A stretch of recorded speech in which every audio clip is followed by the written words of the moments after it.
No, forever.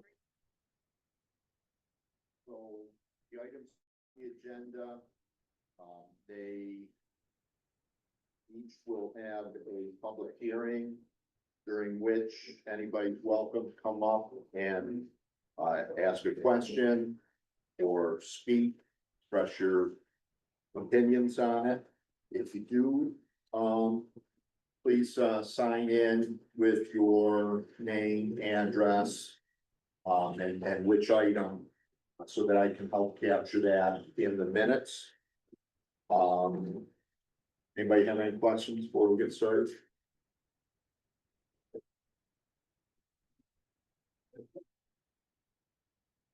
So, man.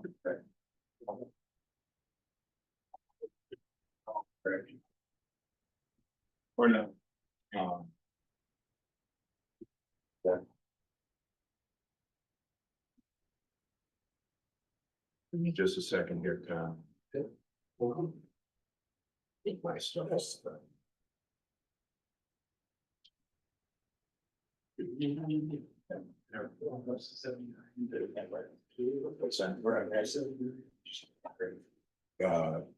That turns out to be this appealing zoning officer's decision that he needs minor site plan review. And so you.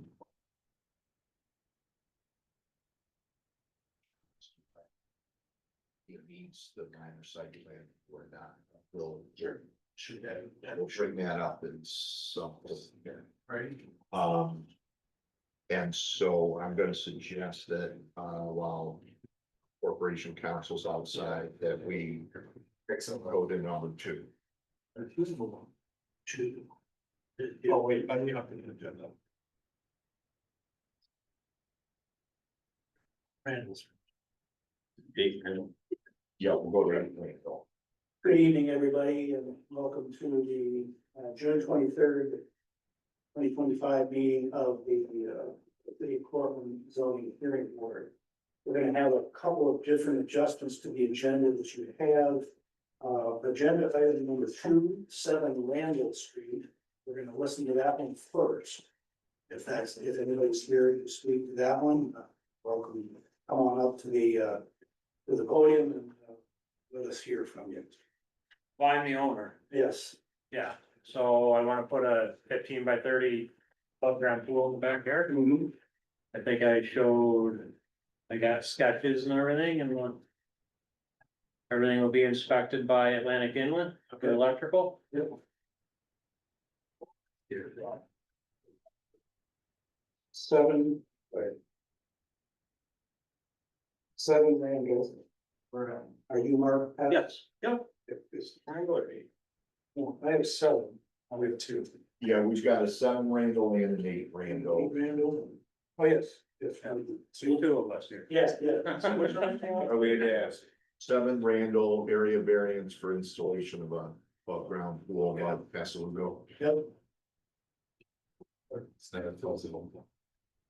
It's not. Anything to say about that, Roy, or just Nope, number 1? pretty cut and dry. Yeah. Anybody else have anything to bring up about 7 Randall? Installation of an above ground pool. Other than we know where to go. Yeah, Yes. it's perfect day to bring that up. We're coming over. Good, hearing none, I'm gonna entertain a motion to close the public hearing. Motion's been made to close the public hearing. And I will second, all in favor, by saying aye. Motion, public hearing is closed. You can sit down. Thank you. We will discuss this, particulars. Yes, comment on it or anything, not, go ahead. He's right. Pretty cut and dry. Or questions, zoning board of appeals has considered and discussed the following area variance factors pursuant to city code. The following factors will be discussed and answered: whether an undesirable change will be produced in the character of the neighborhood or a detriment to nearby properties will be created by the granting of the area variance. You can see the thing, it's a backyard, it's Ordinary, some vote no, if anybody has anything for that. Question number 2, whether the benefit sought by the applicant can be achieved by some method feasible for the applicant to pursue other than an area variance. No, again, I think is the answer there. It's only one group, and that's us, with was these, and whether the requested area variance is substantial, no, I believe so. Whether the proposed area variance will have an adverse effect or impact on the physical environmental conditions of the neighborhood district, we pointed out where it's not in floodplain or at least it's fringe. So to say no on that as well, whether the alleged difficulty was self-created, which consideration shall be relevant to the decision of the board, but shall not necessarily preclude the granting of the area variance, and I think we'll go yes on that. Yes. In addition, so we have no, 4 no's and a yes, Andy. I'll make the motion. Motion is made to approve as is, as presented, and second, look for a second, all in favor, signify by saying aye. Aye. Aye. Motion carries. You can get everything you need from Andy here, and then should we do 8 Randall next? Oh, yeah, let's go. All right, so this is just, Agenda item, our next agenda item is agenda item number 3 has been moved to number 2, so we're gonna do 4 South Franklin, area variance request, Chris Barber, since the variance. The purpose of placing a prefabricated shed in the rear side yard, and so there's Mr. Barber here. See anything? Not sure. Yes, Roy. all right. All right, anything to add to that, Roy? Franklin? Yeah, South Franklin. Good size, chill. Oh, by 20. Yeah, it is.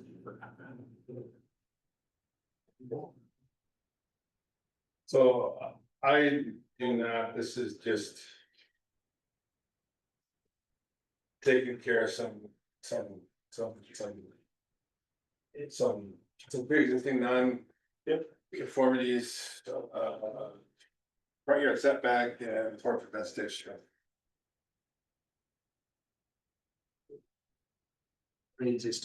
Pre-existing condition, yeah, that's Can't see it. the same.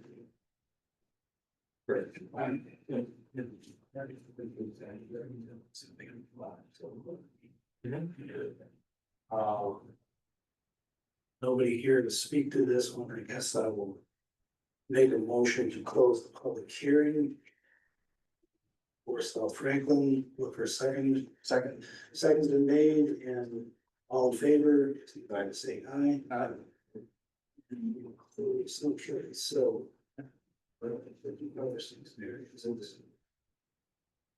He's looking for sign. Yeah, actually, you're 4-foot vegetation. Yeah, so the building itself isn't in such a, no. No, it's in the center of the property. Right there. 8 feet from it. So that's not a code issue or anything like that, I guess. Yeah, it is.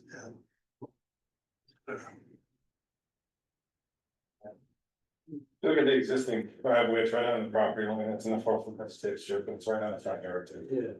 Okay.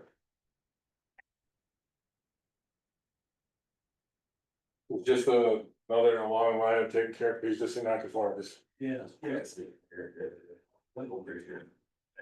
That's all we're doing. So there's probably there. Right. Right.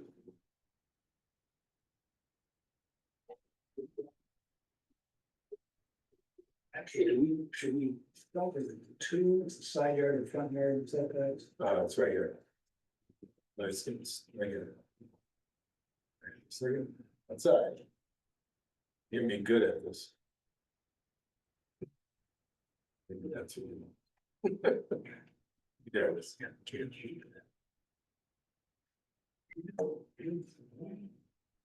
All right, just to read cap this, it's two. Variance restrict two. Elements of the code and, zoning rather, and, front yard setback. And 4 foot vegetative strip. Yeah, if there's any questions or anything like that, we have, well, certainly go through questions and then, we have none. Or it's the following test will be considered by the zoning board of appeals to determine whether the variance, may be granting or denial of the area variance request. Number one, whether an undesirable change will be produced in the character, neighborhood, or a detriment to nearby properties will be created by the granting of the area variance. We didn't hear from anybody or no. So I said no on that one, that whether benefits sought by the applicant can be achieved by some method feasible for the applicant to pursue other than an area variance. No, again, who's got pre-existing conditions, and those are the counter when you come before us, whether the requested area variance is substantial. I think it's a good sized shed, however, but I want to note that, but it's nothing that I think is out of the ordinary for that size of the lot relative. Whether the proposed variances will have an adverse effect or impact on the physical environmental conditions in the neighborhood or district, and I think no. And then lastly, whether the alleged difficulty was self-created, which consideration shall be relevant to the decision of the board, but shall not necessarily preclude the granting of the area variance. And I think I'd go with yes on that one. It's he's correcting existing conditions, which can be done by anybody, but not necessarily further with the addition of the building. So with that, I'll entertain a motion to approve. Make a motion to approve as submitted. Motion's been made and look for a second. The second has been made by Ray for South Franklin area variance, and all in favor signify by saying aye. Aye. Motion carries. We'll go for Okay. So next agenda item is 8 Randall Street, across from 7, I presume, and that's the implementation we might want to go on. No, This is. yeah, this is the neighbor of Oh. Yes. Okay, thank you. yes, across the street. But yes, Thank you. I'm Rebecca Stilwell. I'm the owner of 8 Randall Street, and I'm proposing to widen a short portion of my driveway by 7 feet.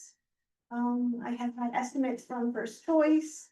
I went to my neighbors and had them sign attestations. And I have pictures if you need those to see how it looks now. And yeah, you certainly are welcome to bring those up for us, and we'll have there are no better ones. here's the property. This area where the little car is where we're proposing to cut it. Cement.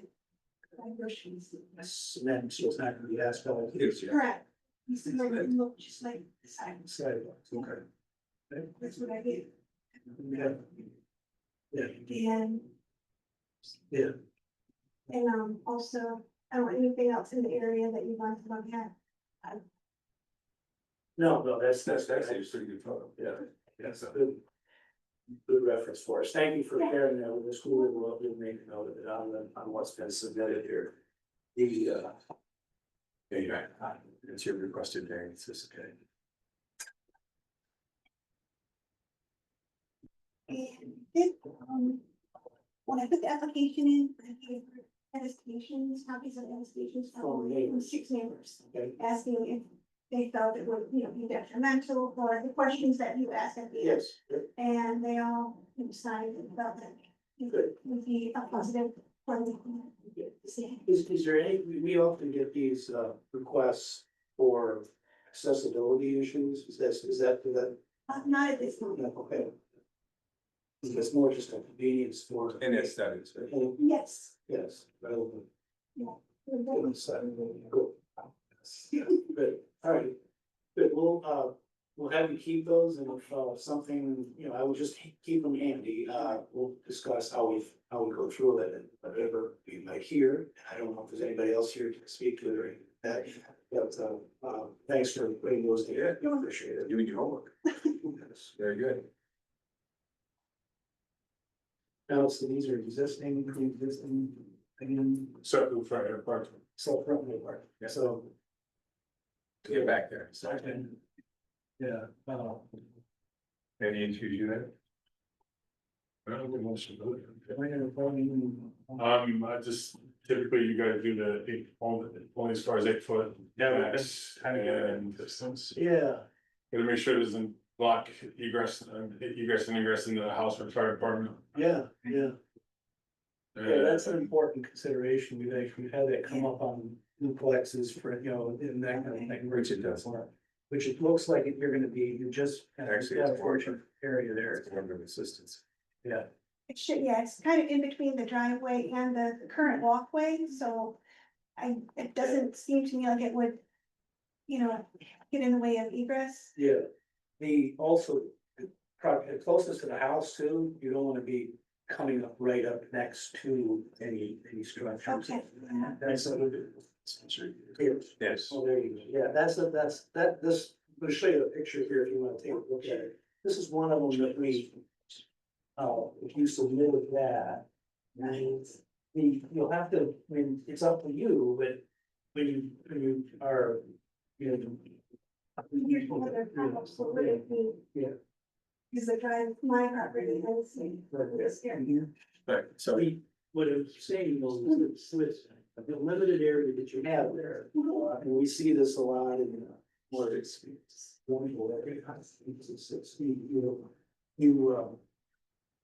Not a, but you have to watch what you park there. You're gonna be told to get that. You have to recognize that you extend over the sidewalk, any police officer can come by and notice that, Yeah, so Pictures that would show, so here's the sidewalk, Yeah. here's the current car, Okay. so it would be, Yeah. one, That's all the other, just not pushing on. see how you got this right here? yes, Okay. that's it. Are you keeping that vegetation over? No, that's- So, Rightfully. like, this is this, so, Gotcha. I cleared it out, and it, Okay. his first choice, put in the driveway, here it goes. So, or hoping to do that part. All right.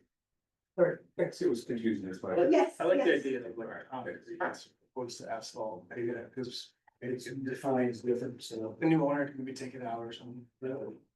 Yeah. If it's separate, can remove the waste. Right. All right, any other questions or anything like that? No. Thank you for all of the Thanks. all the work you did there. The only thing I would also suggest in this case, if you do go for the variance. That the survey map is updated to show that that is now. Approved parking. Did you understand that your,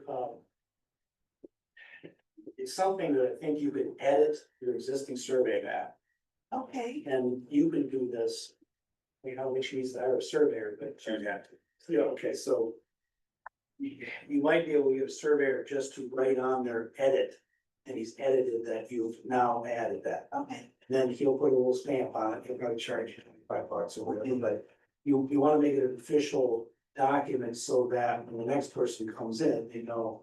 And someday when you sell it or use it for leverage on mowers and that, that you see this officially, you went through the official process. I think so, it's pretty good, and I think the surveyor often can do that, it's just all in edit. You're just editing your existing document without going out there, putting stakes up and shooting lines and everything like that. I think you can just edit it. that makes sense, okay, thank you. Okay. Any other questions or anything like that? No. Then I will make a motion to close the public hearing. Second. Second has been made, and all in favor, signify by saying aye. Okay, go through our questions, and the following tasks will be considered by the zoning board of appeals to determine the variance, waiving the granting or denial of the area variance request. Number one, whether an undesirable change will be produced in the character of the neighborhood or a detriment to nearby properties will be created by the granting of the area variance. I'm gonna go no on that. It's a pretty, typical thing we see in the neighborhoods, whether the benefits sought by the applicant can be achieved by some method feasible for the applicant to pursue other than an area variance. Again, no. I think, that's the best way to go. I think there's 5 other outstanding, zoning issues, whether the requested area variance is substantial. No, I think this is a pretty, the area is limited in size anyways, so it's not to be, well out with them. Go laterally, and I think that's a good thing. Whether the proposed variance will have an adverse effect or impact on the physical and environmental conditions in the neighborhood or district, again, no. I don't believe so. I'll close out with our last question, whether the alleged difficulty is self-created, which consideration shall be relevant to the decision of the board, but shall not necessarily preclude granting the area variance. Again, I have to go with yes. It is, it's just one of those issues where somebody wants to utilize more space and has come up against previous zoning issues, so. With that. I think I agree. Let's see where it is. It is, right. I will move chair to approve the area variances. Area variance for 8 Randall. And the compliance with all other outstanding issues. I'll second. Seconds been made, all favors, if I was saying aye. Aye. Aye. Motion carries. We can get something from Andy here and you're really good up there, so. Right, now, agenda item number 4 for tonight is we move number 5 to number 4, that would be 10 Hickory Park Road. Area variance, Michael Christine Hunt seek variances for the purpose of widening the driveway to meet the width of That it lot. into this little. Michael Christine Hunt here at all. See, nobody there. Through the application.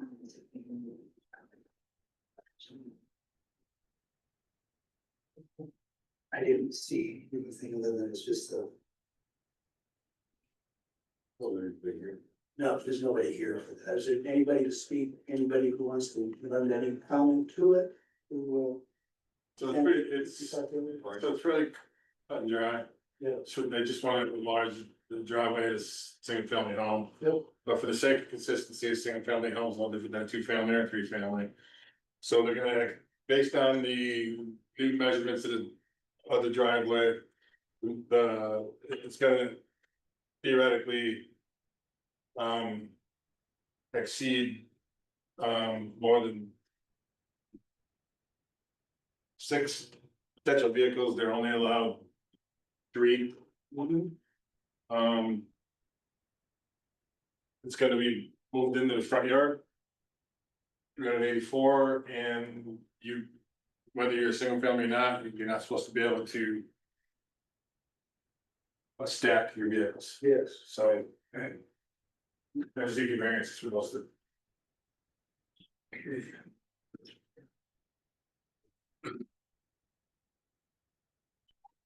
What was the reason? Did they? They just wanted to widen the width of the garage, but it wasn't not really widen the driveway to meet the. And was there anything really about needing additional parking, even though this is a side kind of benefit of it? I don't know the answer to that. I just know they're gonna write it to the width of the garage, and since it's an attached garage with the house, it's still considered the front yard by definition.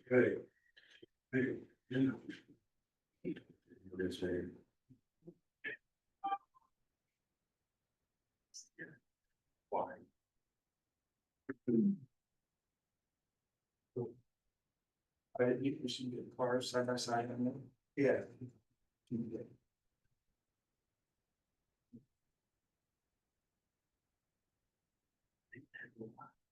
If it's a dual curb too. That, so that curb cut is on the plans. And Yeah, move, in the permit, so curb cut.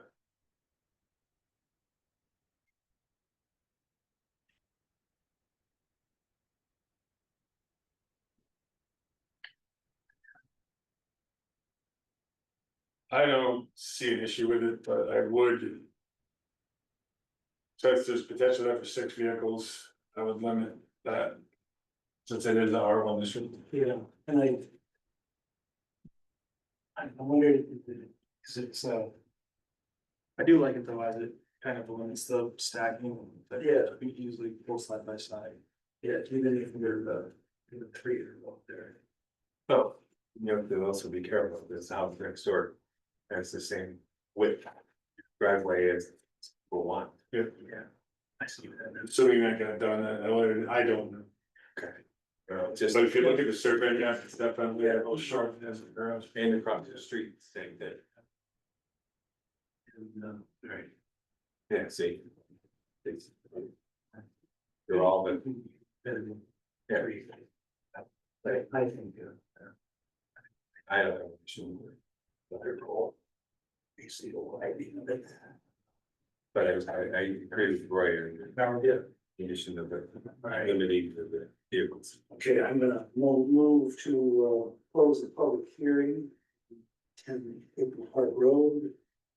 Look for a second on that. Second's been made, all in favor, signify by saying aye. Aye. Okay, I'll go through these questions. Following test will be considered by the zoning board of appeals, determining the variance, waiving the granting or denial of the area variance request. Number one, whether an undesirable change will be produced in the character of the neighborhood or a detriment to nearby properties will be created by the granting of the area variance. I think no is appropriate for that. Whether the benefits sought by the applicant can be achieved by some method feasible for the applicant to pursue other than area variance, and this is the way, so no on that. Whether the requested area variance is substantial. I don't think it's anything out of the ordinary, or. I noticed in their text of their application, and they said they wanted to meet the garage, but I guess what they want is actually to meet dimensions of the garage, so. I don't think that's an unusual thing, probably. Is done all over.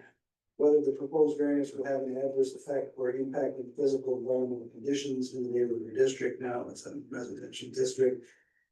And lastly, again, whether the alleged difficulty was self-created, which consideration shall be relevant to the decision of the board, but shall not necessarily preclude the granting of the area variance. Again, there, I have to say yes to that one.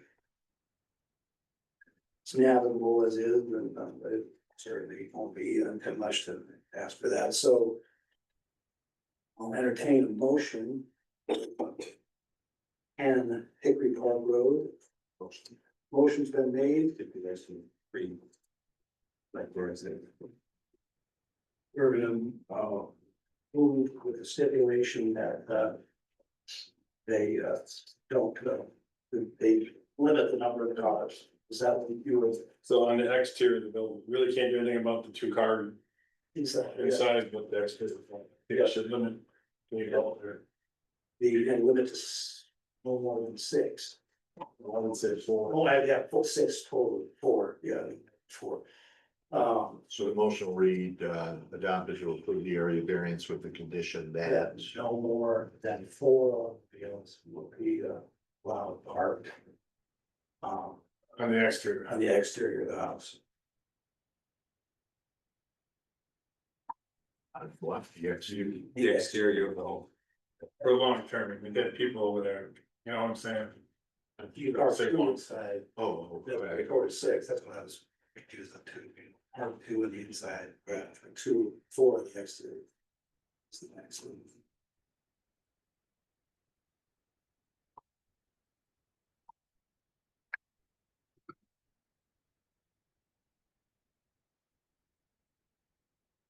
Make this, Make it say long-term parking. Yeah, so we say, yeah, so we had that, as in, You don't wanna say they can't have people over the driveway, so. No more than 4 vehicles may be parked on a long-term basis. long-term basis. And I believe the exterior.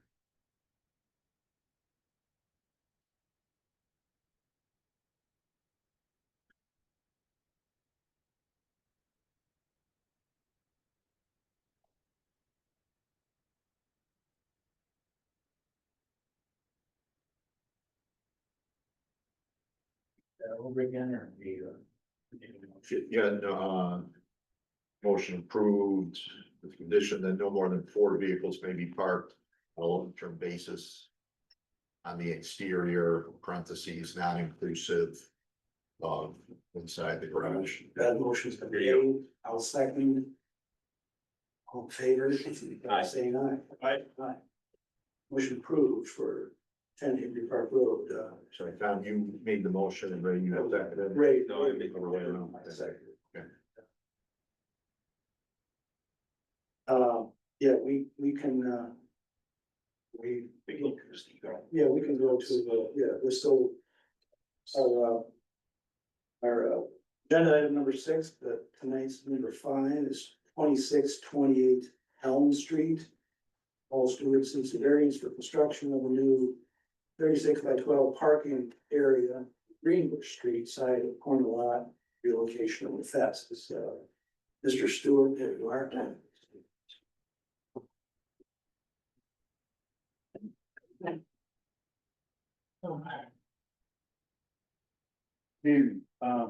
Paul Stewart. Left this place 10 years ago. It was on the corner of Elm and Greenbush, big yellow place. Built right around the turn of the century. Probably back in the days when they had horse-drawn carriages because of no roof for parking. I've got, right now, I've got a driveway on one side, on the 26th side that's paved. But I need park, I've exhausted everything that I've even tried to pay people in the neighborhood to let me park for parking areas. And nobody's interested in that because of liabilities of that legal liability. Anyway, I need a spot on the side, on Greenbush side. Where they can pull in, and but when you're looking at the place, you'll have driveway on this side and driveway exactly same on this side. 13-foot wide. And then 36 feet long. Coming, and the driveway's coming in off of Greenbush. There's a cement apron that was just installed there in the last couple of years. I noticed that you guys put in a thing about filing for a curb permit. I'm not sure if it's really necessary. Maybe you can make that decision. I got pictures of the apron and the entrance coming in. I just need parking on that side, because I got 2 4-bedroom units. Okay. And that's the only solution I would have is for parking. So the total number of parking spaces, I'm sorry, do you know how many? For the whole Yeah. area, Yeah. there'd be 2 parking spaces on the left. Yeah. As you're facing in on the right, there'd be 2 more. Okay. And they'd park in tandem, just like they do on the other side. Side by side? No, I'm sorry, yeah, well, one right behind the bumper and bump streets. Yeah, that's the way they park on my tenants park on the other side. Yeah. It's because of the size of the building. If it was 1 bedroom. Or 2 bedroom, you might get away with 1 car parking. Right. But there are 2 4-bedroom units. So, and also relocating a fence. I put a black wrought iron fence around it. I would like to see, can I approach with the pictures on? Yes, please. Yes, I'll do that. This is the original one. That's the right here. I had a fence going all the way down here, over here, just like a black one, just like, yeah, black exactly. Not only did I wanted to put it in there, Um. I pulled it out. So when they pull in the park, it turns into a blacktop right here. This will all be open.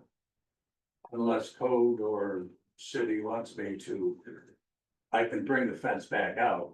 This way, it doesn't matter. I've got the fence in my shed.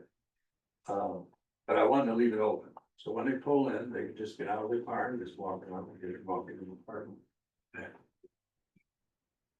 It's taking up green space, I understand that. This is a sidewalk right here, small, but that belongs to the apartment, it's not a city sidewalk. Over here, there's 36 feet. Yeah, now what it does is it's coming. This is a corner of the house, this corner right here, is this fixture right here. Right there. So I'm gonna be coming in from this side in Green Bush and I'm going to reinstall the park or the fence. Right here where this place is. Come out. And go back over to the house. So there will be reinstalled fence. It'll come out from there or here. It's 13 feet long, 36 long. And it does it, as far as I know, no question about the curbing.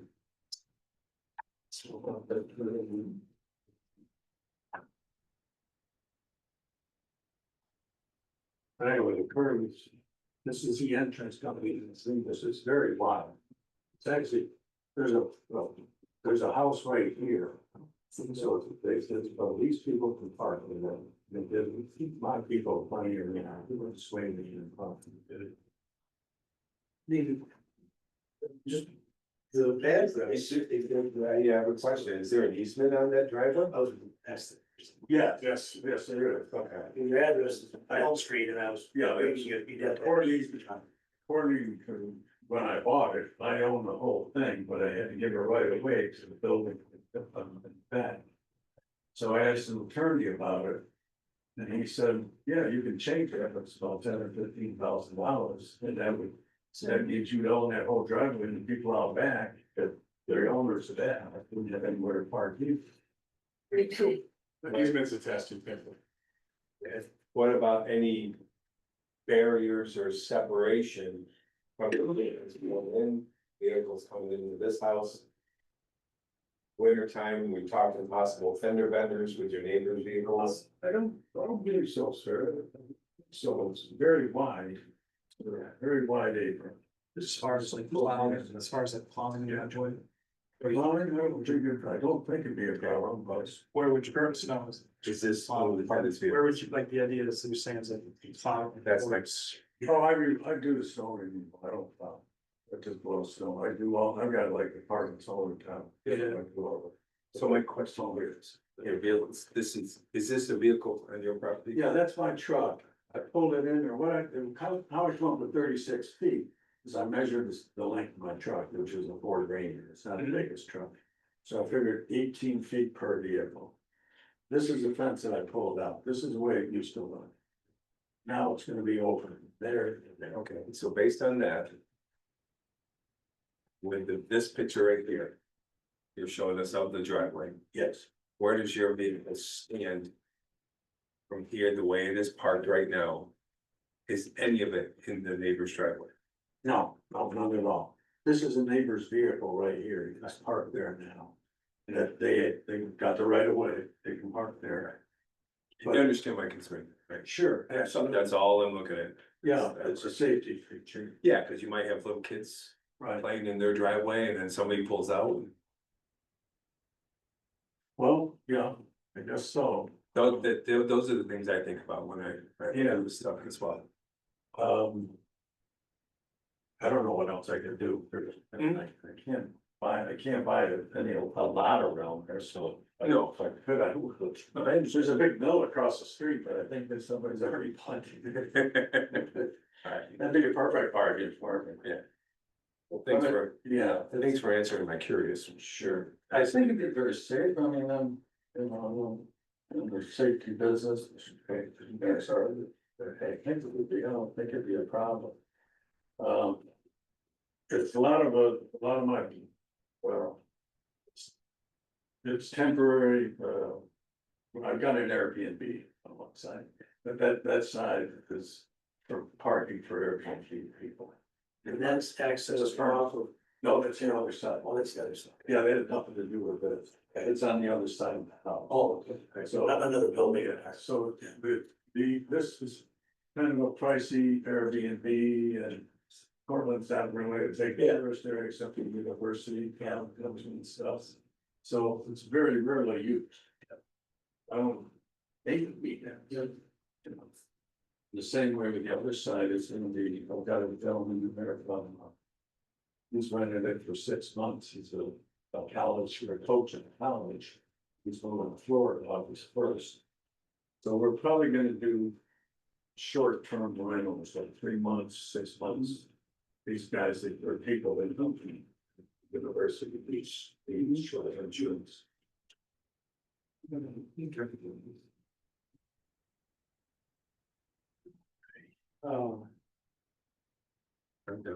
you guys have any questions for him? Maybe a question. Go ahead. If you have a, if it's a short-term rental or Airbnb type thing, there is you have the approval to do that? Yes, Okay. well, yes, I did. Okay. I got a notice in the or there's a lady that handles it, I can't remember her name. Well, it's somebody, And I called her, I got another Airbnb. Yeah, that's the one I'm pretty sure, that we talked about. The other one, we just started that like a month ago, so I gotta notify her. Okay.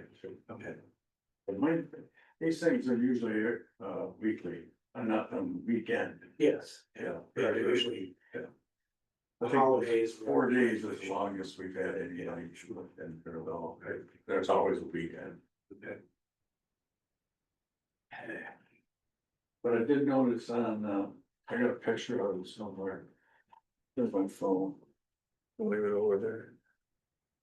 Oh, there's a place on Pleasant and Church Street. And I know, I talked to Captain Everett about it before, and he mentioned something about corners, but there's a place over there.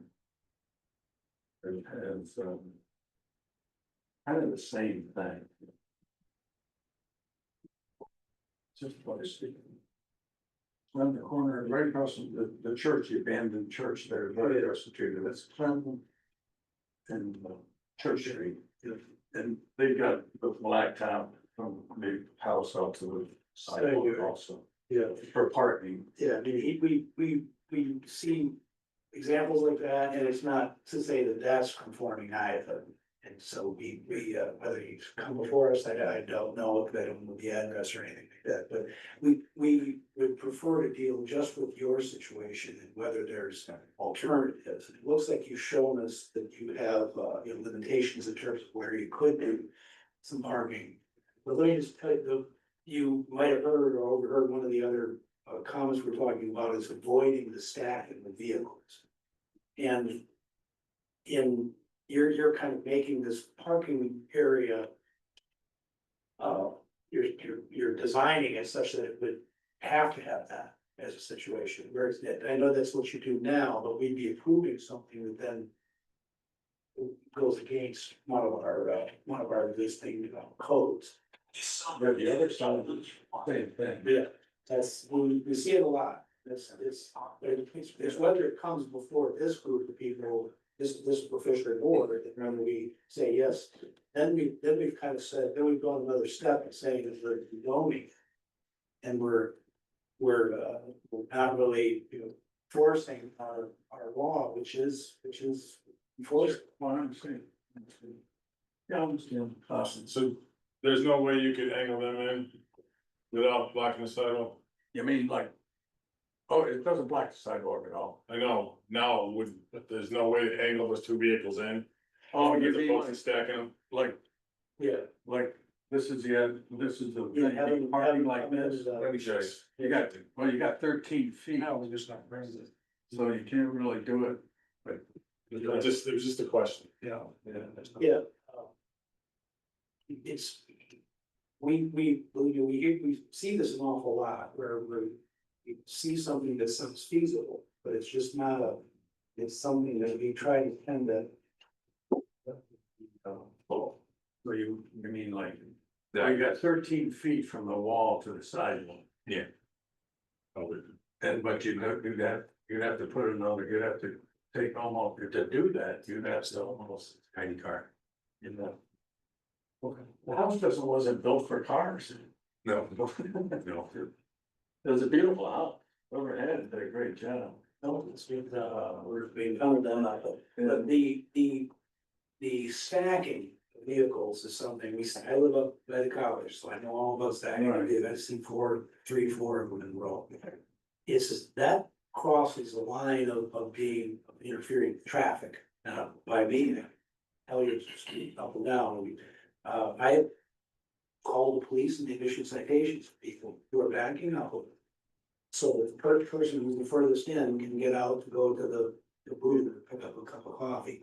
And, so when it comes before us, we wanna be able to help people achieve what they wanna do with their properties, but to extend or continue something that is already non-conforming is something that we can't really do here. That's just our, Understanding. we would encourage you to look at other alternatives, maybe with the neighbor or with some of the other property you have, and just to think about different ways of achieving what you get. And Eric, I believe I talked to Eric last week, about the parking at City Hall across the street, County Building. Yes, yeah. Temporary. Eric Mulvihill or. Yeah. Yeah. And, he gave you permission, the Yeah. police chief said, yeah, you Yeah. can park there, just so I could tell my guys, I could tow them out of there. Yeah, I mean, I could do that, or maybe I could I'd even pay for a permit. Yeah. Because they're gonna be temporary people yeah, coming in. And the way it was set up before, these people shared the driveway. But if when you got 4 bedrooms, you probably have 2 cars yeah, per. yeah. Yeah, and that did make a dangerous situation before. Yeah. Like you said, if somebody needed a cup of coffee, they had to go next door, knock on the door, and let me out. But you wouldn't have to in this situation. Yeah.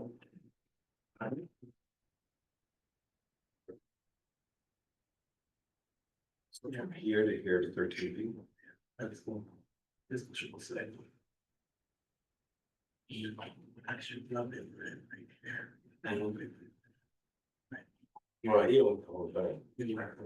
Yeah, so when they built this, he said they got these. Yeah. Right. 4 cars between 2? Well, the maximum, well, some people only have 1 car. Yeah, now I can't park that way, bumper to bumper here, because that porch is right there. And then over here, this tenant here, you know, the people that own this, they can park that, they can park 2 cars there. I can park 1 car there. But I can't park 2 cars there. And I got too short. I have to remove the porch to do. Yeah. And then there wouldn't be a back door one. Yeah. No, we counted this lot with, the house is 120 years old, wasn't designed for having the, that people own automobiles, so. Didn't have to. The other side of the home, how much of the property do you own there? Let's see. This is about the same distance I'm requesting for this tonight. About the same length. How much of this way do you own? Oh, it's inches. Maybe 6 inches to a foot. Oh, before it's the neighbor's property. Exactly, okay, yeah. Now, I did talk to the neighbor. And I says, would you sell me that? I said, no. You're so full. Right, and then I offered to buy it. And he said, no, he didn't want to do that. That would have just widened that driveway, so it was made room for 4 cars over there. That would be a real good idea.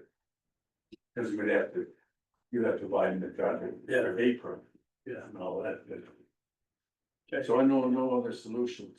Okay, we'll discuss it amongst us here. The one thing that I point out, is that if you, and I shouldn't be here saying this, but if you are able to do what you're doing now, even though we'd like you to bring things into compliance, it's gonna be, it might be difficult for us to allow you to advance that by paving more areas, so continue to do the stacked parking. That's the one thing per se. It's a postage stamp. Yeah, lots, yeah. No, he's right. The house takes up a big. Yeah. Or, Now, the house out back. If the guy ever decided to sell it, it's, the top floor is condemned, if he should sell it, if he had it, I'd buy the place and probably knock it down or something. all right, Build a garage, big garage and up there or something. yeah. Right. Discuss this. We'll get it going during that. Yeah, Right. Thank you. thank you, sir. Thank you. Is there anybody else that has anything to comment upon 26-28 Elm Street? I can get out of here. Thank you. I will entertain a motion to close the vote. Yep. Motion been made, I will second. All in favor, signify by saying aye. Bye. Aye. Opposed, carried. All right.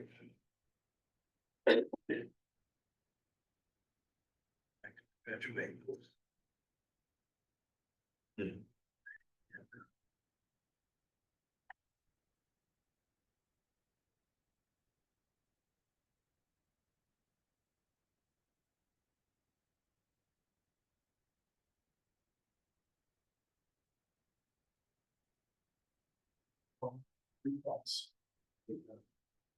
Usually always.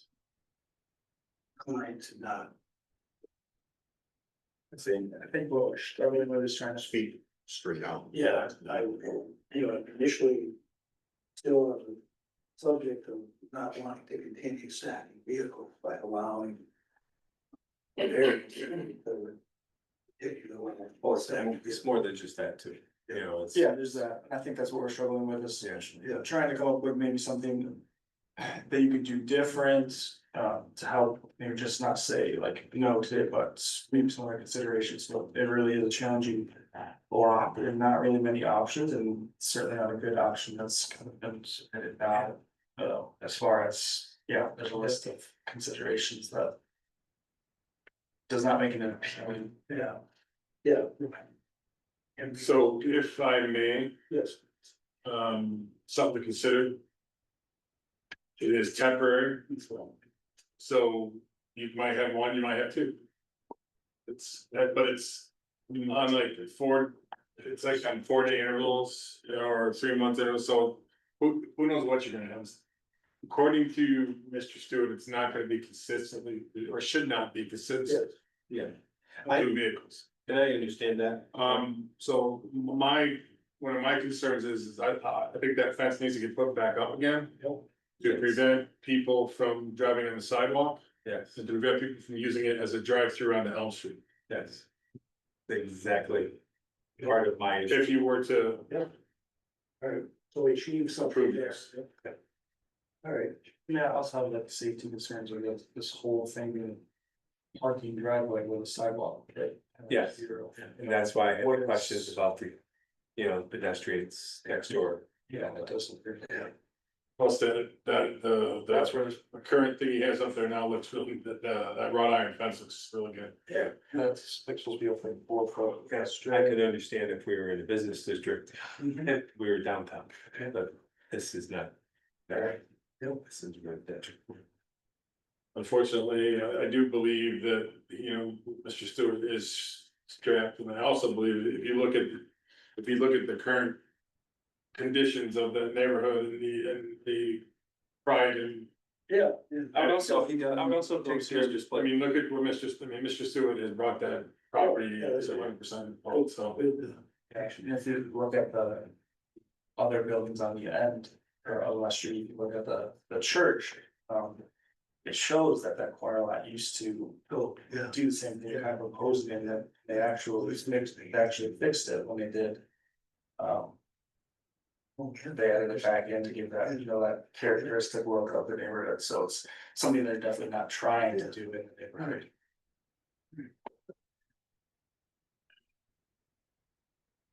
If we, by having the fence added, requiring that as part of the variance, I can see maybe there's a benefit to it.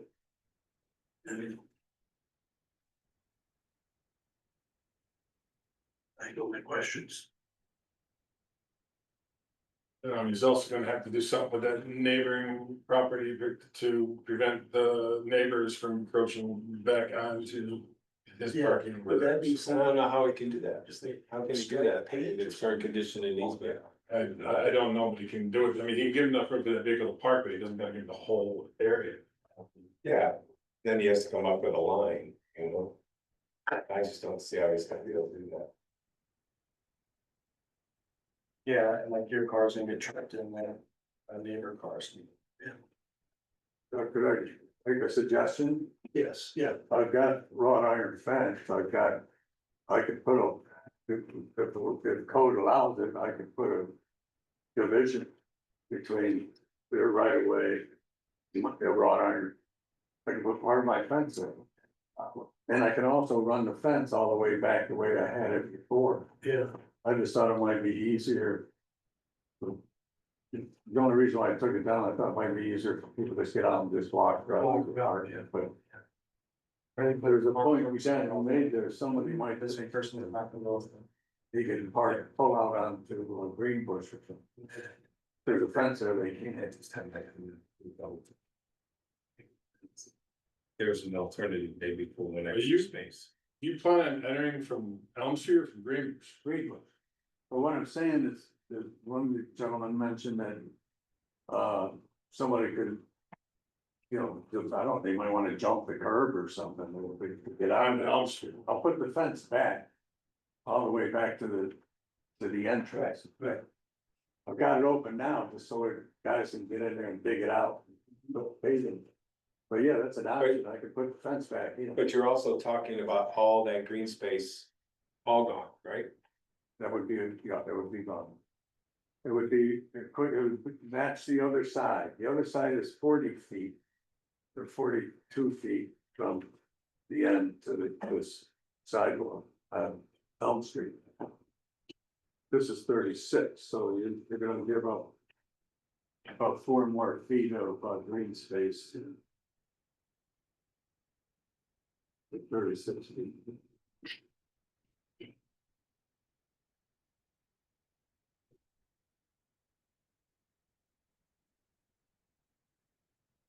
I think maybe a thought too would be, I would hate to prove something like this, the kind of ruins the aesthetics for something in the future. Parking is always a issue, and city's constantly working on ways to help improve it, so. I don't know, I think, yeah, thinking. Yeah, you're defining an area by using that fence, you're effectively defining an area. Will not go in the future, whether it's his ownership or somebody else down the road. I can see that being a plus.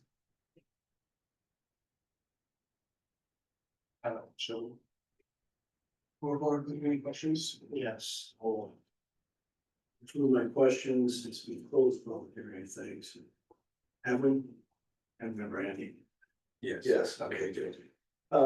Proceed with the secret questions. The following tests will be considered by the zoning board of appeals to determine the variance in weighing, granting or denial of the area variance request.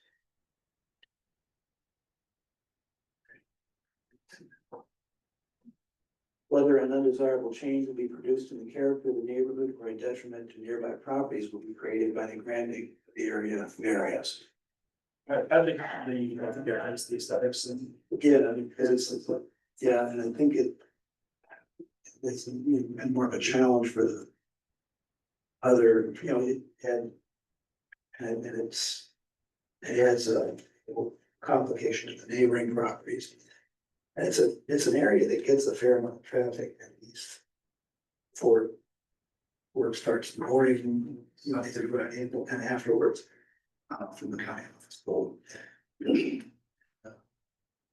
I'm gonna say that, I actually think yes, to that one. You guys think? Yeah. It's also a All pathway right, to school. Number one, so yes. Is a yes. Whether the benefits sought by the applicant can be achieved by some method feasible for the applicant to pursue other than an area variance. Mhm. Oh, yeah, I.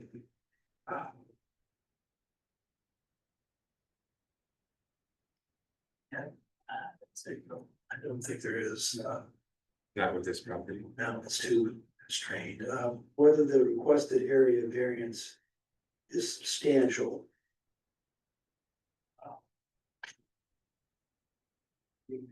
Torn between that one, because I don't want to make, allow for the improvement of something that continues a non-conforming use. And, I do like the idea of making a fence with place.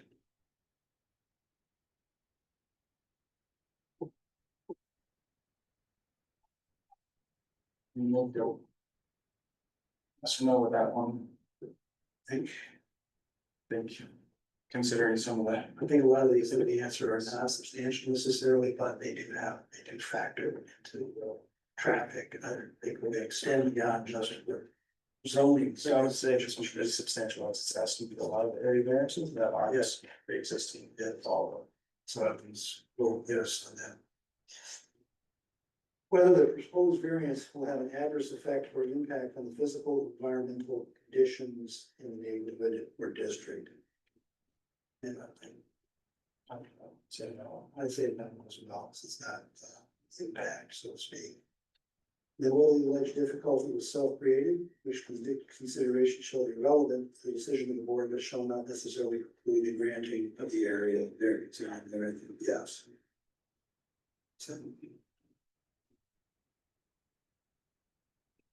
So we have, Andy has one.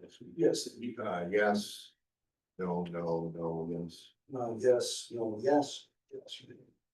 Okay, substantial, we did, Yes. yes, it's.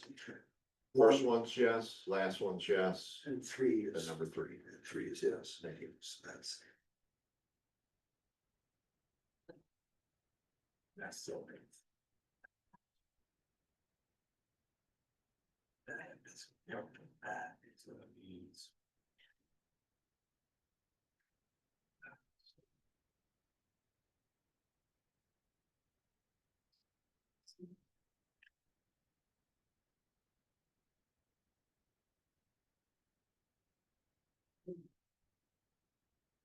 Well, he's, then he would prove that. But still, it would be a concrete or asphalt.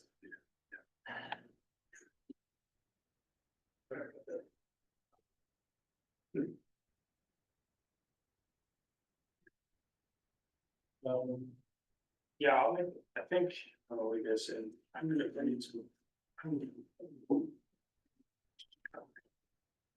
Okay. It's an hour location. Yeah, I'll make the motion to deny the application and with some maybe other suggestions of.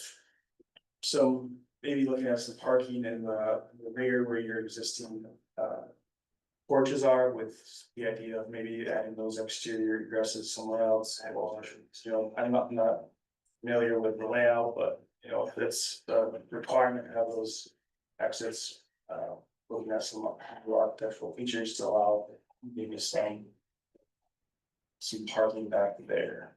I think that would be like my only suggestion at this time, but. Yeah, I think that's a good, Yeah.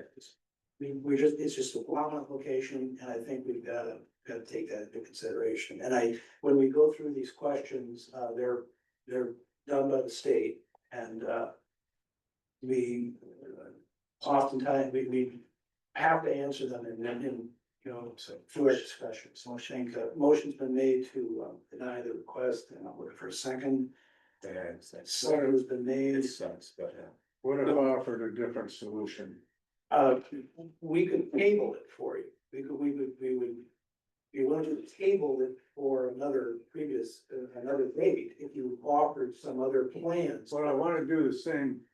I want, instead of 2 cars, 1 car, you approve it for 1 car.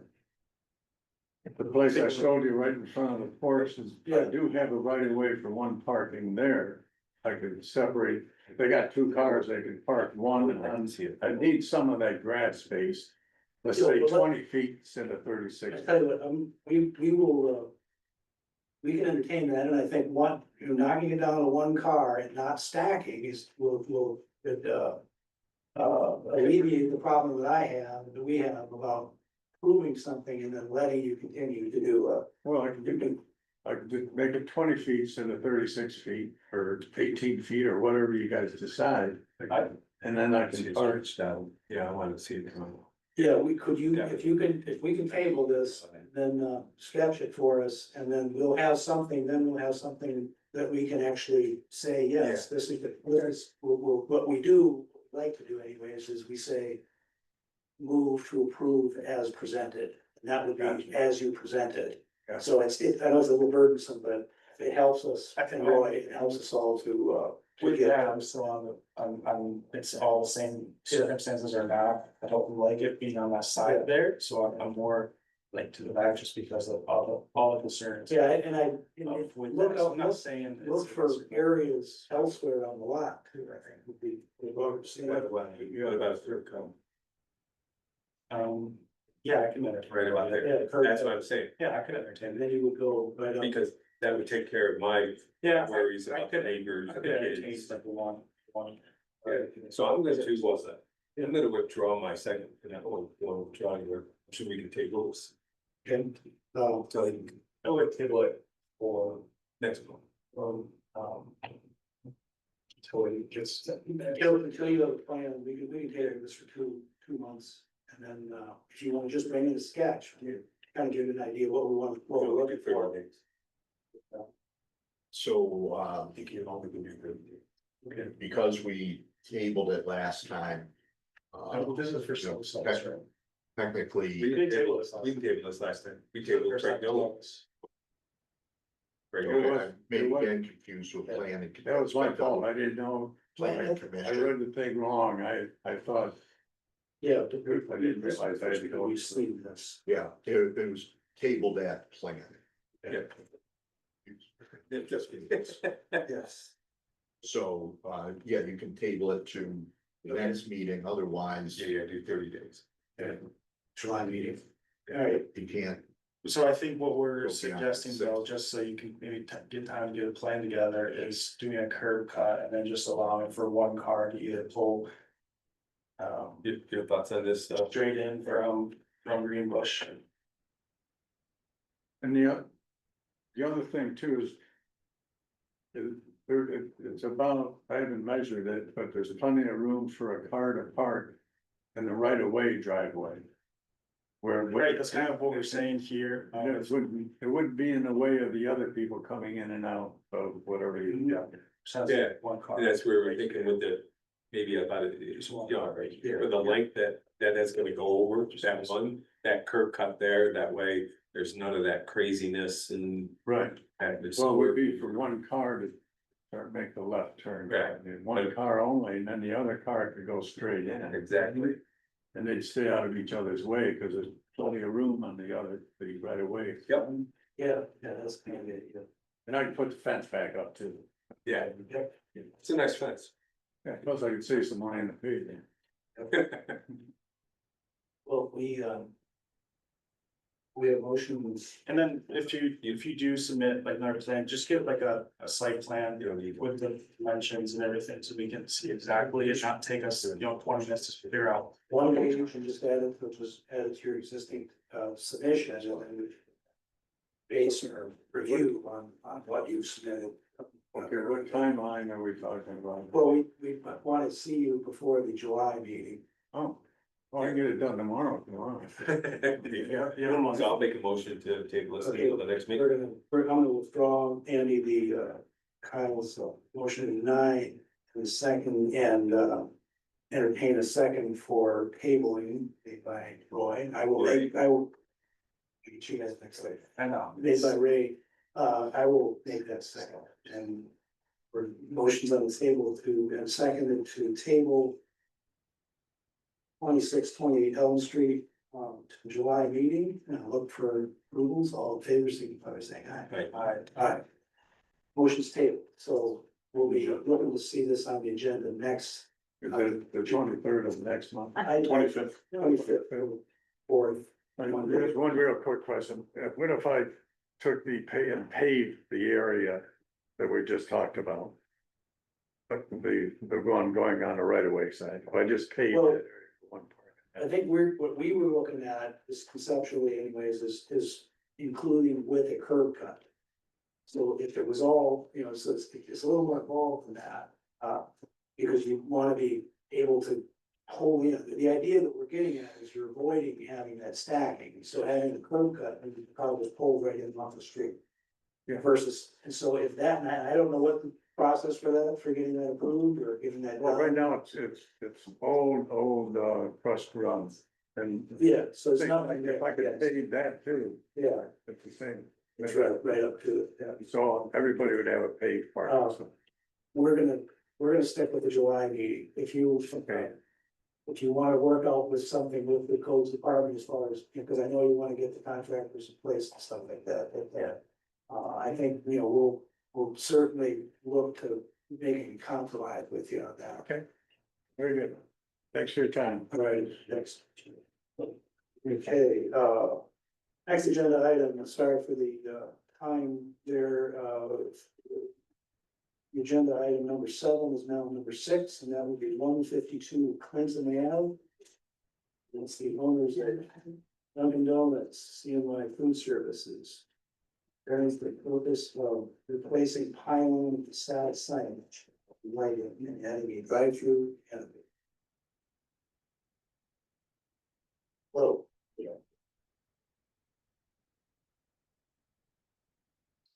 152 Clinton.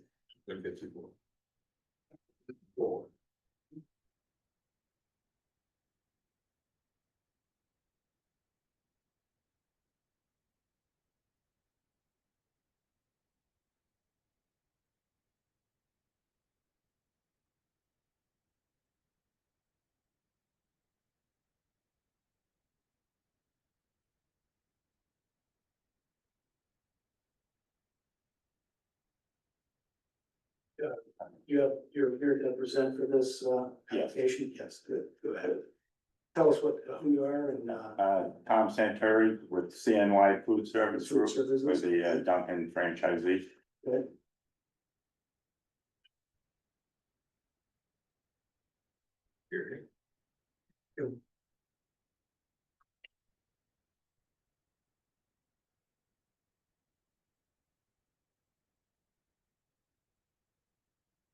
Go ahead and tell us kind of what you're asking for. So the main entrance of the convenience store and the Dunkin'.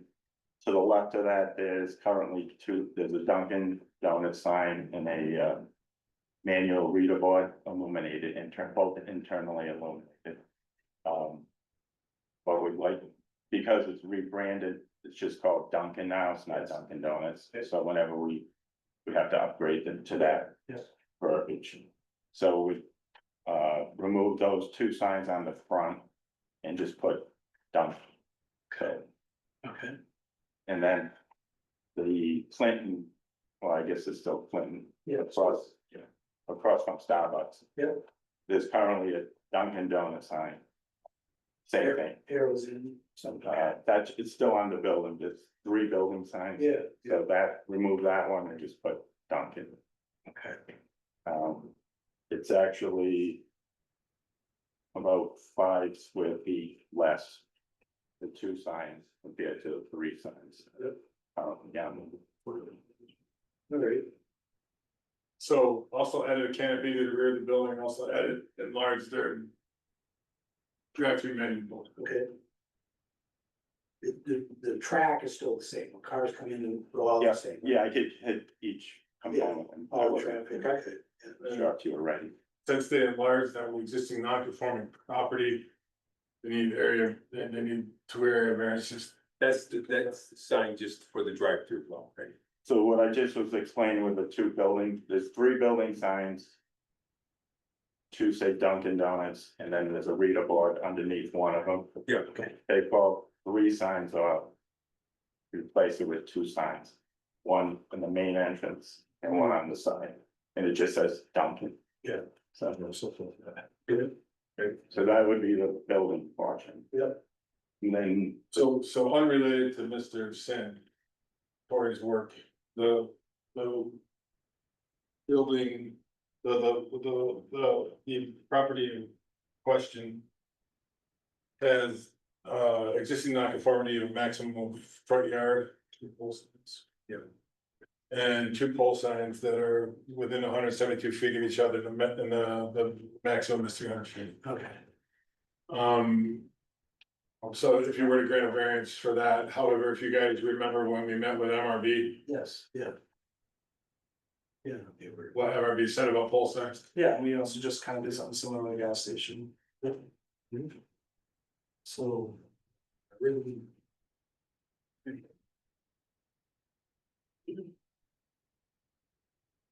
Yeah, I think we've used that before where we said to, I think the name of them. Or Watson. Where we're trying We to. used it, we also used it right next door, and Yeah. the oil, I couldn't have it. Got that nice monument sign there. We, even though our comprehensive plan is not approved, but we're moving towards those kind of things. I think that's how we did it. Yeah, good. All right. All right, so. Ready?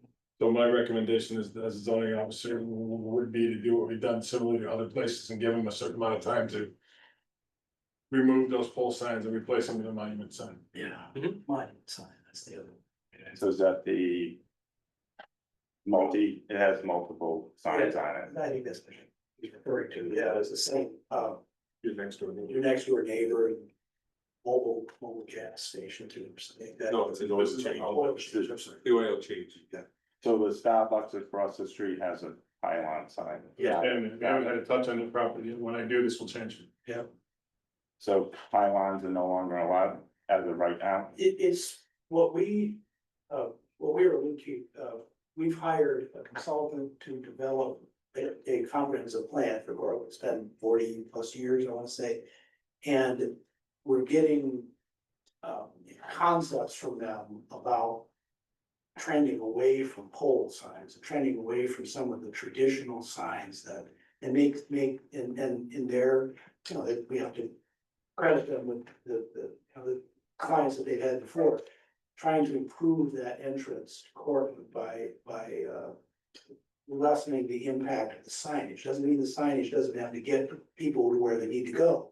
But we want to get away from those kinds of types of advertisements. So even though it's existing, it's not grandfathered. It's not, no, it's a. So they can have one. You can have one, and that's the, but having the 2 there, you know, the distance between them is what we're looking at. So the other ones that Yeah. highway sign. That's the pole sign. Yeah. We did this with another corporation as well that we were able to work with them about making and having the signs fit more in what we think is going to be, and we're pretty confident it's going to be ultimately the law of our comprehensive plan. And then our ordinances and zoning and other city laws will adapt to that conflict in future. So that's the convenience store, actually, that's that sign. Yeah, So I just have a section of it. Yeah, is that, am I saying that right, Roy, is that? A big sign that says mobile on it that you can see from Polkville has Dunkin' Donuts on it. Yes, yeah, The way it would read right now is one of you, you either grant the area variance to have two within 175 foot, or you don't, one has to come down, and one can stay, because pole signs are allowed in a general business district currently. One, excuse me, one, GB one.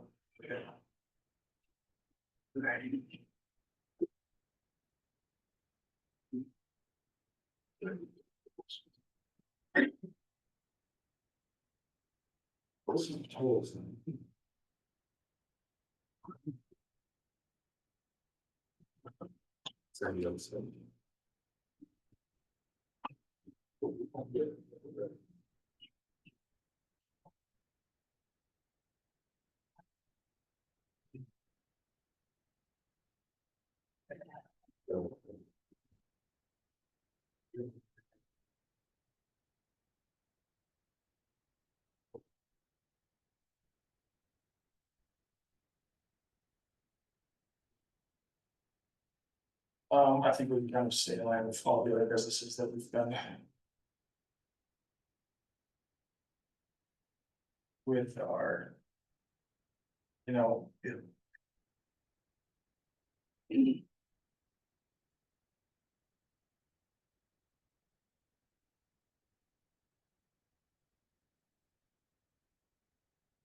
So. It's interesting, because, you know, everything that's. Supplying for is. Is pre-existing, which. Changing it. You know, Take it anymore, the text.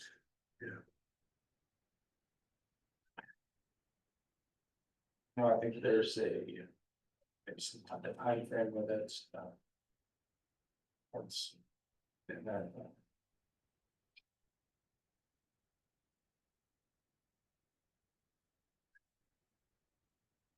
I think, yeah, I'm gonna stop maybe like that. Your thoughts on, yeah.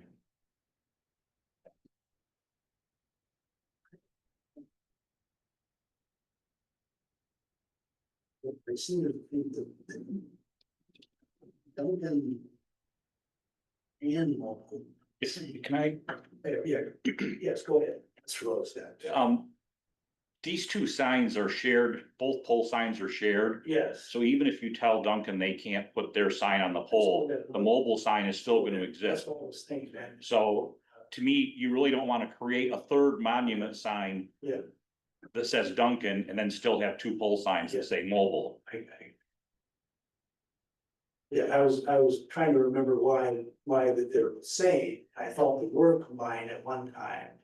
Maybe, and now it seems like they're separate things. So, we should, and you're really only looking to change the Dunkin' Donuts to Dunkin'. To the new. That's it. That's it. And actually go from 3 signs on the building to. Was there a time frame you wanted to see happen, Roy, or? I think it's, whatever time frame you give needs to be consistent with the time frame you Yeah. gave. We've been given 18 months, I would say. I believe so. I think the last one you did was 2 years. Yeah. The one was 2 years. I mean, for it also wouldn't want to be just give them to the better guidelines and forward. Forward. Maybe I also understand it's not Mr. Santeri's business that's created the non-conformity, it's pre-existing with, Yes. with, Alright. Mark, what's that company called? Joe's Quick Mart. Joe's Quick One. Yeah. If you, I'm not sure if Rich Palmer put those signs up originally or not, Yes. Well, I mean, those, they've been there. Right. since we've been there. I'm. Because I think I can do it. Yeah, well, alright. My suggestion would be, that at such time that Joe's makes a change that would make them come in front of us, that at that point, they would have to switch to a monument style sign as well, so both of them become a monument style sign. But you all would be okay with doing that, if you had to change the sign. What we're saying is that if the convenience store, mobile or whatever, if that changes. If our comprehensive plan requires a change in signage, it may be that you have to conform to that. Yeah, I would, so, the pylon sign yeah, and put two monuments or a double A monument. double monument. double round. So it'd be like within a certain height. Yeah, Yeah, they still probably want to have their pricing and stuff on there, so. so in signing the motion, I would then write it up as, that you prove it, you prove your, change of your signage. But conditioned on the state, that everybody knows that city of So Portland. if they sell it and they rebrand it, Yeah. it would be a new. And the city of Portland as well, as whether we change our signage. Yeah, and most of it applies to when they apply for. If Joe's doesn't say in the near future, they don't have Yeah. plans to change it. Right. Until they decide to change it, Yeah, or, a new, yeah, they sell it or yes, change. or a new owner of a new business entirely there, or something like that. That would be how we would structure it, if that's something. Yeah. Go ahead and entertain a motion to close the public hearing. Motion's been made. I have a second. All in favor, signify by saying aye. Aye. All righty, go through our questions. Following tests will be considered by the zoning board of appeals to determine the variance in weighing the granting or denial of the area variance request. Number one, whether an undesirable change will be produced in the character of the neighborhood or a detriment to nearby properties will be created by the granting of the area variance. No, it's updating the name, whether the benefits sought by the applicant can be achieved by some method feasible for the applicant to pursue other than an area variance. No, whether the requested area variance is substantial. I think it is.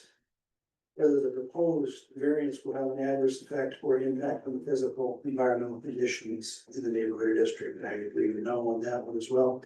Whether the alleged difficulty was self-created, which consideration shall be relevant to the decision of the board, but shall not necessarily preclude the granting of the area variance. Again, I think they changed to Duncan, so yes, I'm gonna go for that. Hey.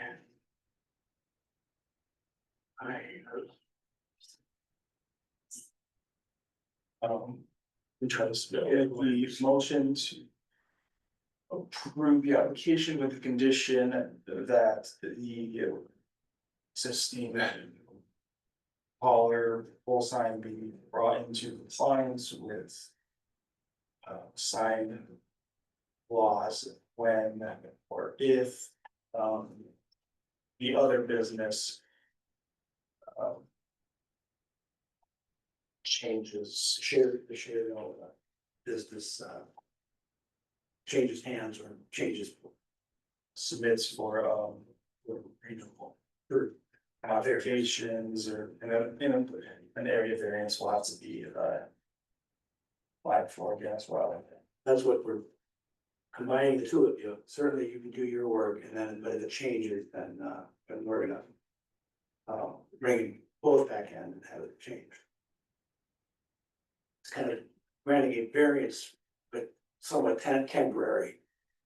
As long as it's needed, but certainly. I will second that, Andy, if you need to edit some. Yeah, so not quite clear on the motion. With the condition that the pole sign be brought into compliance with applicable code at such time as. At some future point. Sometime by future. It could happen. Whenever the property owner, Joe's Quick Mart, does any exterior work, then the sign's gotta be brought in compliance. I mean, any action by Joe's Quick Mart that triggers a request for a requirement for variance. Would require the signage to be related. At such time as Because any other properties on the property, any other property. other signage on the property.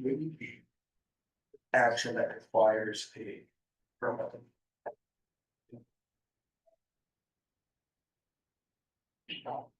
If adjoining property owner takes action that requires a permit.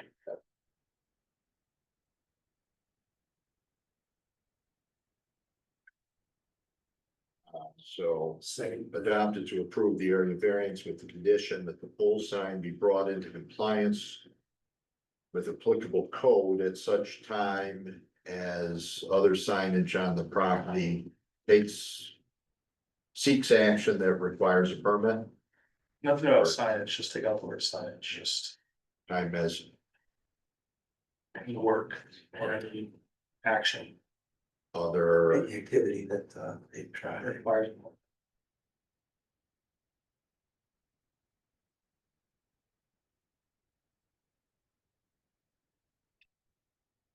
any other property Action. action. Activity. Undertake.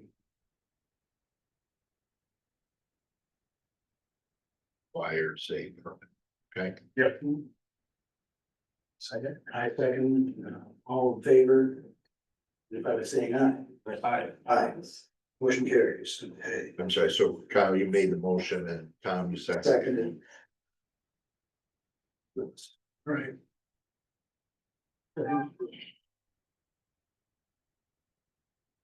We're back to agenda item number one. We're gonna go back to our agenda item number one.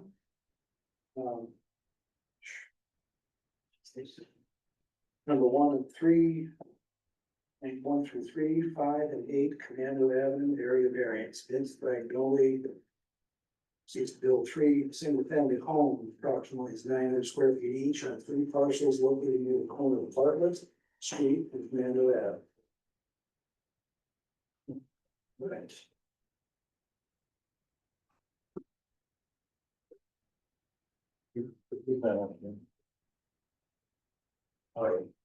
Oh, somebody took the pen, so. There's some below you. There's, yeah, they're underneath there. Oh, sorry. Yeah.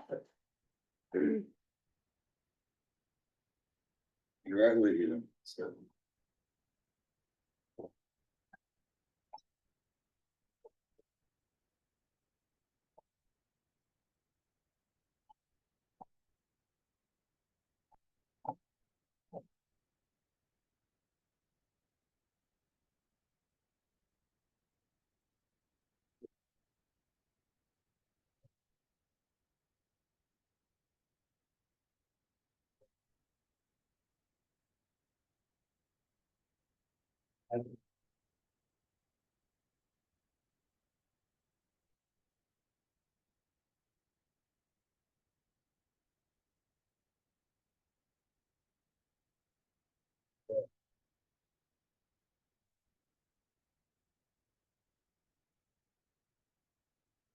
Okay, good evening again, gentlemen. We've seen each other before. Glad to come back here and I guess continue on. I ask you, is it necessary that I review the project as a whole once again? And maybe for the benefit of people that weren't there the last time? I was there last time. I know there were some people that may be in the audience, okay, to get the others. Yeah, okay, yeah, I think that would be beneficial, really, mechanically, to come back with each resubmissions. One way. Yep.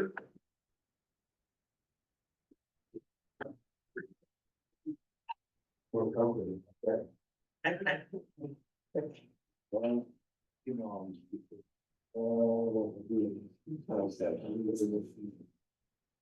So we'll start with the board. Okay, just hold that one. See? Turn around and show you.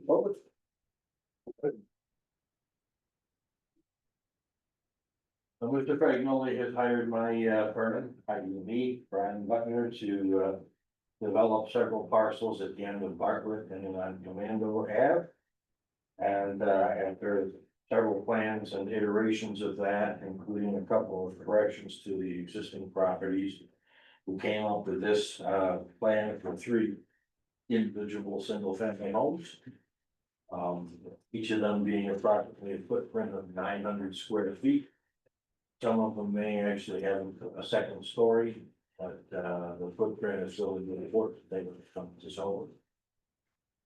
We've also given, during development, Mr. Freddie Miller the option to start seeking potential owners and also giving them options of an additional breezeway and or a 1.5 car garage for each of those parcels. The only one that was a little bit shy for the breezeway was the parcel on, I think, 95, I'm say that, 95 Bartlett, which basically has the option of just a garage.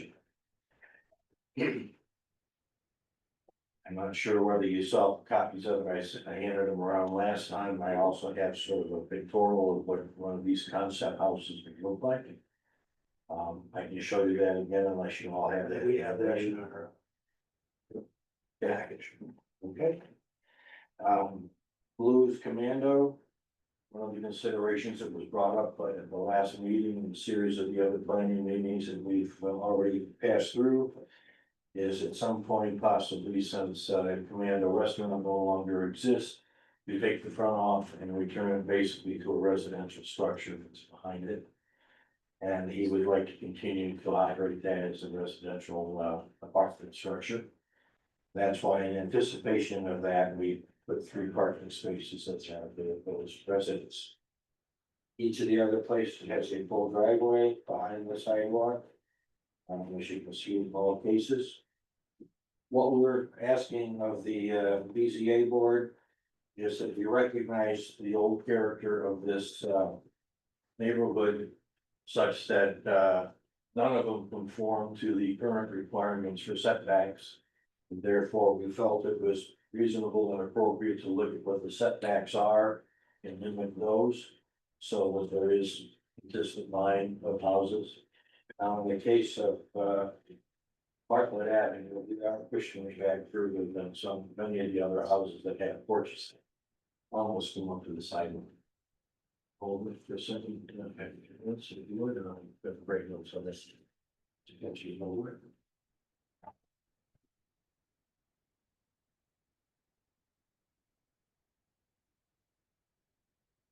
These I don't think you did see before, but that tonight.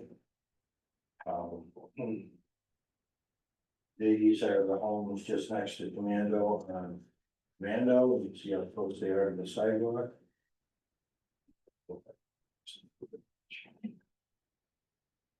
There's 2 photographs of the vacant lots that we're seeking to develop. But the important that I want to show you is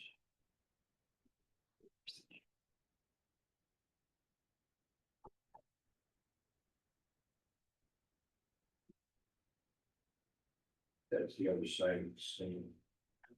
You can see how close the old houses are, circa 1920 to 40.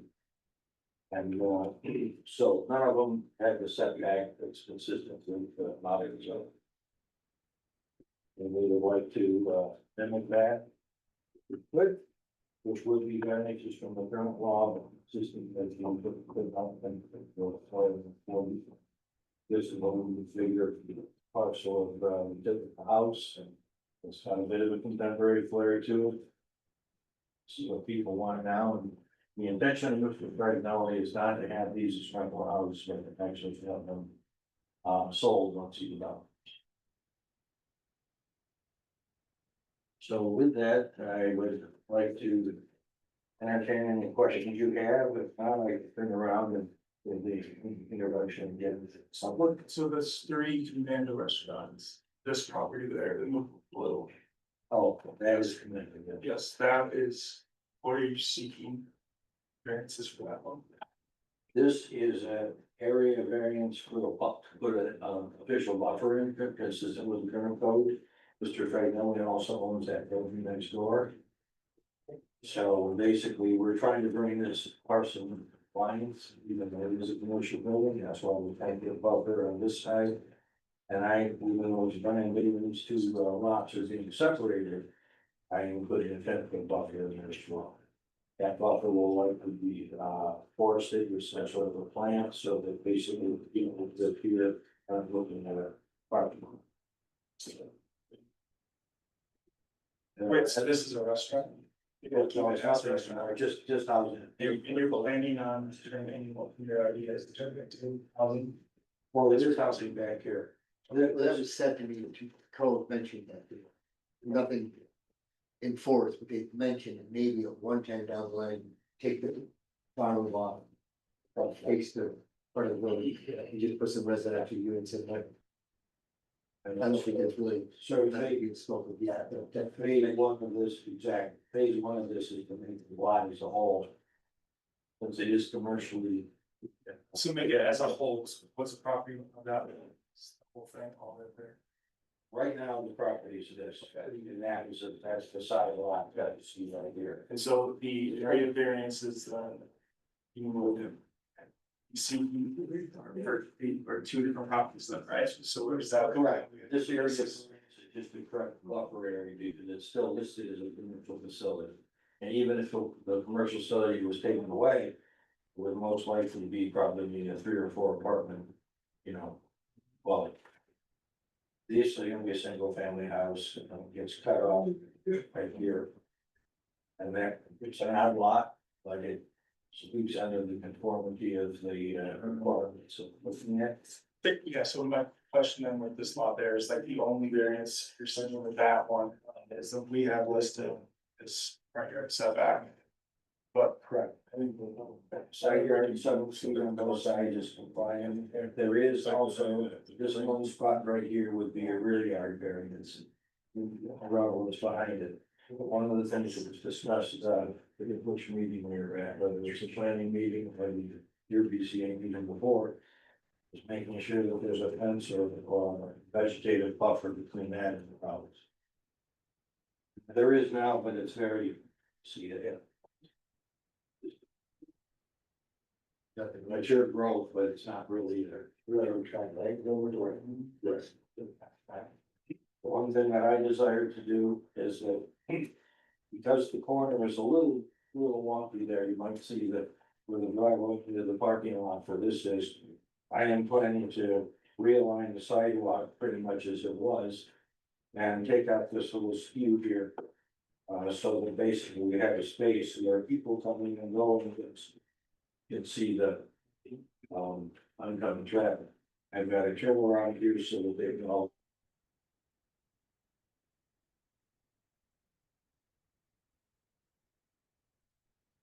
Right. Right there, and we're not just sitting in traffic, then out of the way. You just need a discussion before we jump, we have not enough space.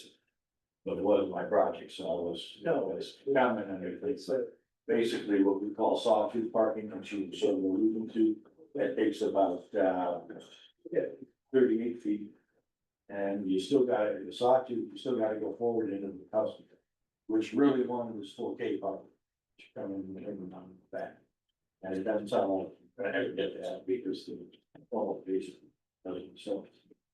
But anyway, so here's the driveways here, they're all long driveways, so you can park the car, you all pass the sidewalk. And our idea is to single family homes and possibly the second vehicle would be in the drive for the piece.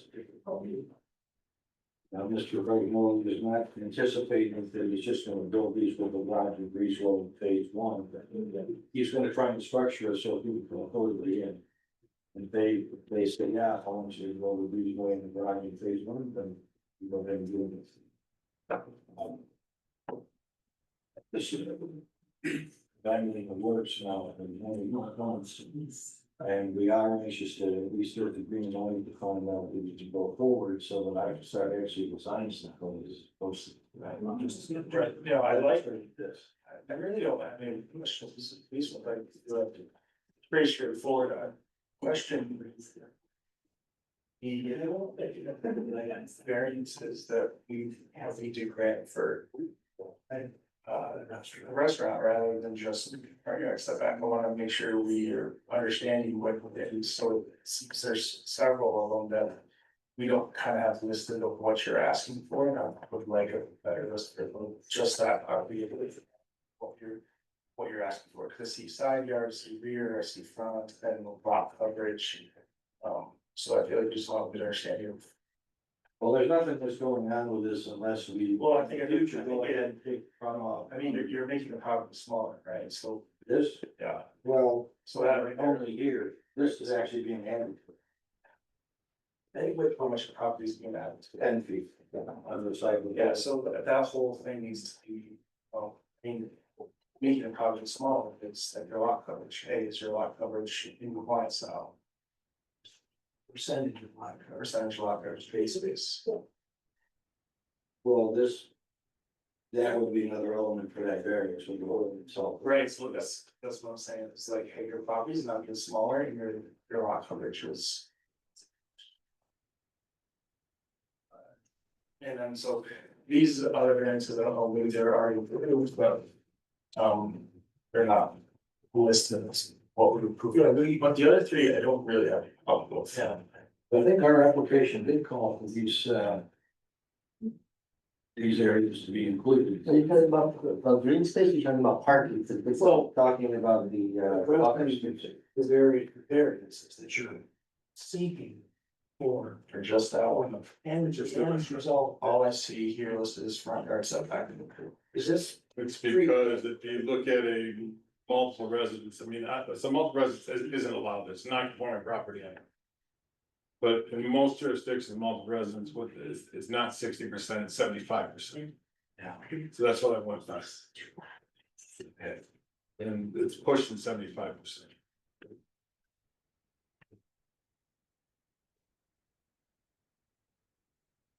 yeah, that's something that goes beyond, just our zoning.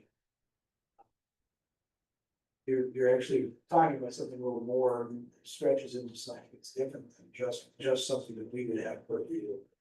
The front yard setbacks is something that certainly we look at all the time. We see that what you pointed out in the documents and everything else is how prevalent it is throughout the city. It's other issues that combine with it, and that's, if we were to just pick and choose, yeah, we'll give you the front yard setback. I don't know how that's gonna help you, design something that is gonna then conform to the zoning, as I stated there. Multifamily, all the different things that you're gonna have to add into what's existing for, the zoning that's there. I don't know. I certainly, yeah, I don't think there's, Is your concern is talking about this building? well, yeah, it's the, reuse of it for what you're proposing. but that's not really, this, nothing's on the table for that. Okay. So if you demand a building, we're not looking to do anything, I'll come back for that. The other thing was the time with lumber, which you added. That's a I'm not lot. doing anything with that building. The only issue I see with that, I mean, it's pre-existing non-conforming. So the only issue I see with that parcel is it's right on the sidewalk. And it's always been on the sidewalk, so it's pre-existing non-conforming. That's it. So, You know, really, I have no plans to do anything with that building at this time. I mean, you don't think you're seeking, you have that house. I would 3 houses in one. Yeah, What's What's that? Yeah, Just looking at it, and I was making sure it's. I thought the lot coverage on that given, so it's not listed because it's not conforming. If you look at any other lot. Where you have a multiple residence or business, the square footage is either, it's between. It's 75 and 80% lot coverage, and I think that's pretty darn close to 75 or 80%. Well, really, the only thing we were planning to do during this development was to improve upon that by getting the buffers back. Because right now, there's nothing there. We can leave the whole buffer for another day. Well, I'm kind of, that's what I think we're hearing from us, I don't think, I don't have issues as, everything was kind of. Powers, Yeah, we You have. look at everything else. Construction of houses seems to be something that's straight up our purview here, but I'm not. Want to learn a little more about converting commercial operation business to simple. Well, that's not here, that's not happening. They're not doing that here. Yeah, It's not in the case of- Not, Okay. it's just the 2 buffer zones and the 3 houses. If I decide to do something with that, I'll come back. Right now, we'll leave that set, just the way it is. Are you considering this right now, is this considered residential? No, it's existing commercial. So this, I use commercial. And the second floor is existing residentials. so as far as an area variance goes, we approve this and they change this to residential, are they come back for an area variance for this? Well, They had, unless they made it more conforming. yeah, then it would be different. I think I'd like to see us deal with. Week minimum 95, Bartlett and 98. And then the buffers. And the buffers, and that's it. Okay. And the buffers. That's what we're on. This until. That's the only thing on the table right now. Yeah, okay. That's it. Yeah, I don't, we, we can, okay with this, but we'll leave the variances. And some, that's it will be. I don't know how I never had a lot of, might be better off tearing the thing down and. So in many ways, when I develop these are odd lots anyways, as you can see. So basically, this house conforms to the setback requirement, I think, of 25 feet. This one conforms to the setback, turn down to Bartlett, 25 feet. The only thing that we're shy of, again, and that's consistent with this house that we do, is you've got a bit of a shallow thing, but the other thing that I thought very carefully about when I read the zoning is that this is the clear view space, landscape and, so the driveway was going down this side, so it wouldn't be an issue.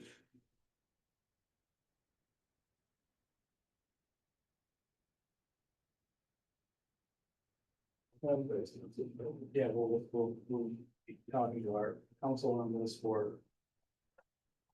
And then others want to speak, and others are here to speak, so.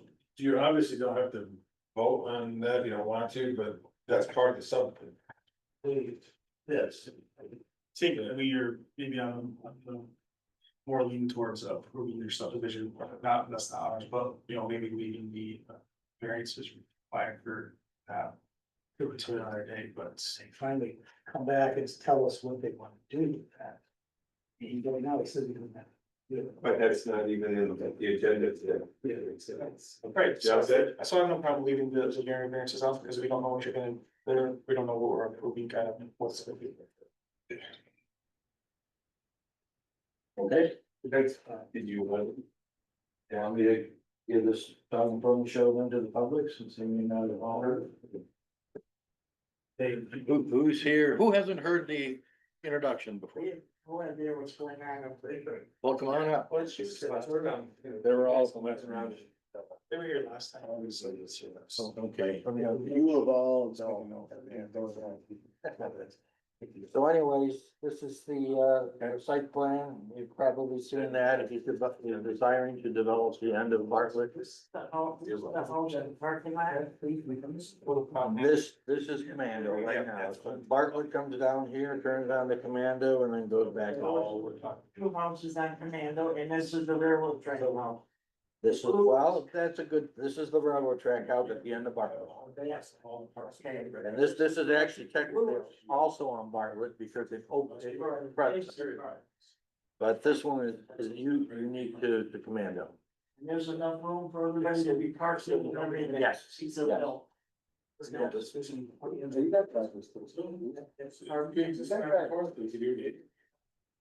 got the whole lot on the other side, so we just gonna run a couple of spots from here.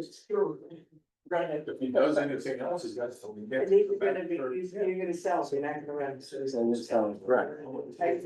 And you rent. Converted into a unit, you've already.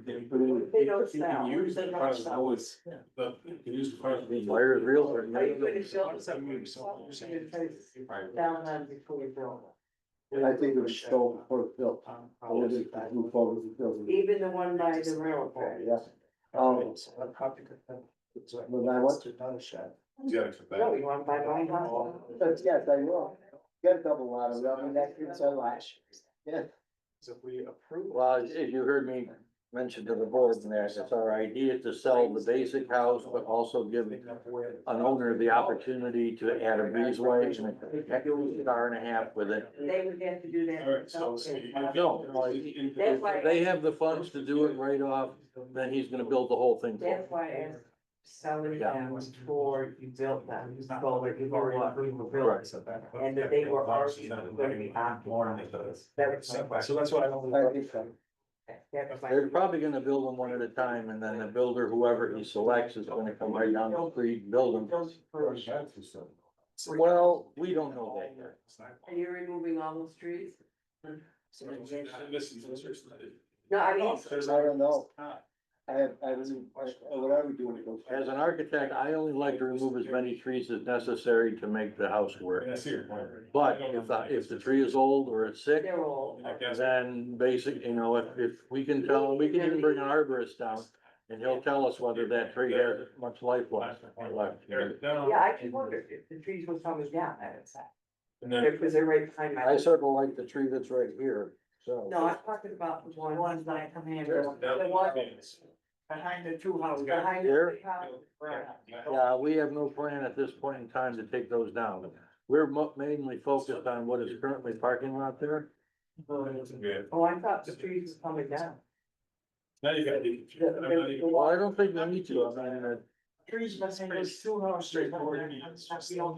I don't think so at this time unless they're I deceased. didn't know if they had a- You know, I thought. So then we should. Well, when we get closer to building and that, we'll actually tag each tree to find out what is needed to be taken down or what's. Just trying to make sense. Okay. So So I. Vince also has my telephone number. If you have any questions that come up after this meeting, Interpretation. leave them to him and I'll get back to I you. mean, I'm just. And he can give you can give him your email. Do I want? They keep losing parts and pieces, and even my tree, that my big white pine is coming down. I removed all the trees that were on my side of the fence because they kept losing pieces. And that big pine tree's gotta come down, cause now it has no protection when she took her tree down. But those trees that are on the backside of my fence are limbs. Well, get really bad. That's good to know.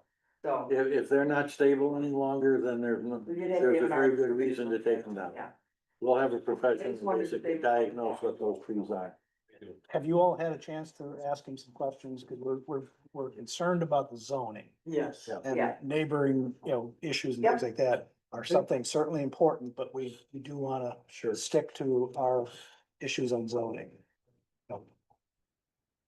If, Okay. Okay.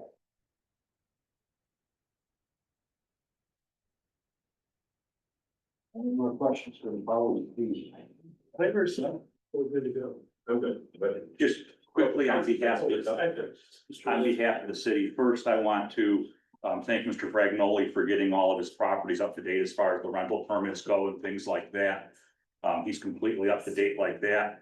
The other open issue that he's working on is 61 East Avenue, and he's been doing everything in his power to move forward on that. So at this point, the city would be in favor of granting the variances, conditioned on him completing that demolition over at 61 East Ave.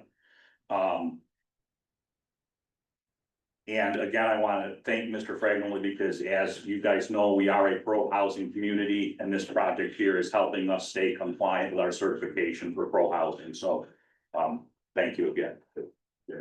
Appreciate it, thank you. Thank you, Mr. Lewis. I'm good. I think we've seen what we need to do, right? Just so we know that that's one of the, we structure the approval, the motion. It's gonna mention, we wanna put that in the record. Almost like how he worded it. 61 East Ave you're talking about, or you talking about? Well, Maybe another property. yeah, I would just say that the city codes department, has to be satisfied that previous. 61 East Ave, that's in schedule. We're not gonna mention it, we're not even gonna mention the name, but what we are gonna say that the post department and the, yes, the legal department need to be assured that. That all other outstanding issues that you had are correct. So that, one of those things that we. Yeah, they would just, yeah. We just care about the only, like Mr. Lewis said, we're all in favor of seeing this kind of out, so. We like what you've done to this point. It's a matter of those other outstanding things. And that's just working with the city to, hey, that's. Yeah, they would just run over applications, there wasn't really any. That's all the best. That's progress, very much so. Doesn't sound like much, but it is progress, so. Good, thank you. Make a mention of those spoken. Oh, sorry. And I'll signify by saying aye if approved. Aye. That's all for you, it gave anybody a chance to. I just thought of it. Yeah. Hold back. We shouldn't close it. That was our mistake to close the public hearing. Does anybody else need to speak for us, at the zoning board here? Because, if you have zoning issues, we'd love to hear, any commentary to that effect.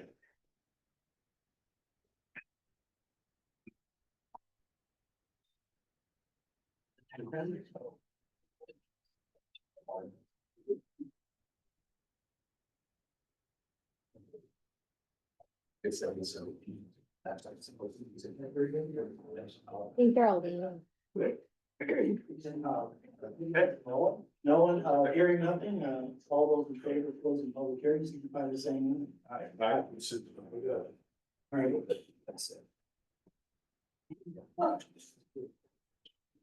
Good. Any other questions from you guys before I go through the seekers? Following tests will be considered by the zoning board of appeals to determine whether the variance may be granted or denial of the area variance request. Whether an undesirable change will be produced in the character of the neighborhood or attachment to nearby properties will be created by the granting of the area variance. I think no. We don't approve it. I think that's an area that we just talked about how we're towards achieving housing for more. Whether the next question, whether the benefits sought by the applicant can be achieved by some method feasible for the applicant to pursue other than an area variance. Again, I think no, he's doing the right thing. Whether the requested area variance is substantial. Yes, it's 3 houses, it's a Big change. lot change and things, but I think we didn't go with the yes on that one. Whether the proposed variance will have an adverse effect or impact on the physical environmental conditions in the neighborhood or district. Again, I think adverse effect is especially, opposite of that, so I'm gonna. Don't know that one. Whether the alleged difficulty was self-created, which consideration shall be relevant to the decision of the board, but shall not necessarily preclude the granting of the area variance. I think, we always answer that, yes, it's what you get when you trying to do things with houses that were built some time ago. Yeah. So, question. Do you have a question about it? Oh, I'm sorry. Yeah, I had one comment and it just made me be helpful, but one of the things that I would like to see actually in the approval. Is that Mr. Fagnell will be able to coordinate with the city. Because the sidewalks that we want to see changed are actually within the city right away. And that would be Yeah, coordination with the That, department. that's nothing that we can. I think, we can't do anything with zoning in that regard, but. I know that the. Well, you're putting the thing in about his compliance with other documents. No, that's actually, that's something that has been passed on to us. We don't really have a choice in that matter. So, I think that in the, what we're, I think, yeah, it just goes to the fact of, just work with the city. the codes department, and the public works department work very closely together. They have to, because the mayor will make them as we got. And Mr. Lewis and all will make sure that happens as well. So, it's a matter of they're not speaking for them specifically, but the public works department is going to do things when they know that they're valid and viable. That comes after us, comes after several things, but it's. You're right, city planning is already aware of this. Yeah. Okay. But I think that's a good question, good point to make, but we're gonna stick with making the requirement as we originally talked. Okay, so, I think we've gone through the questions and the other, no, yes, Andy, for those five. I'm sorry, yes to number 3, yes to number 5. That's it, yes.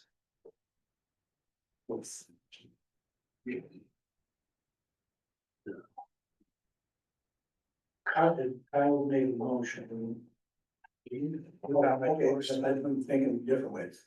I'm gonna move to approve the application and the variances therein. Contingent on approval of pass on the applicants, for the applicant that has been made by the codes department and the law department. So Other properties, I wouldn't say the other property, but I just would say them. And they would then get into the details, like 6100, I wouldn't want to identify 61 East Ave as something, but I would just Well, generically.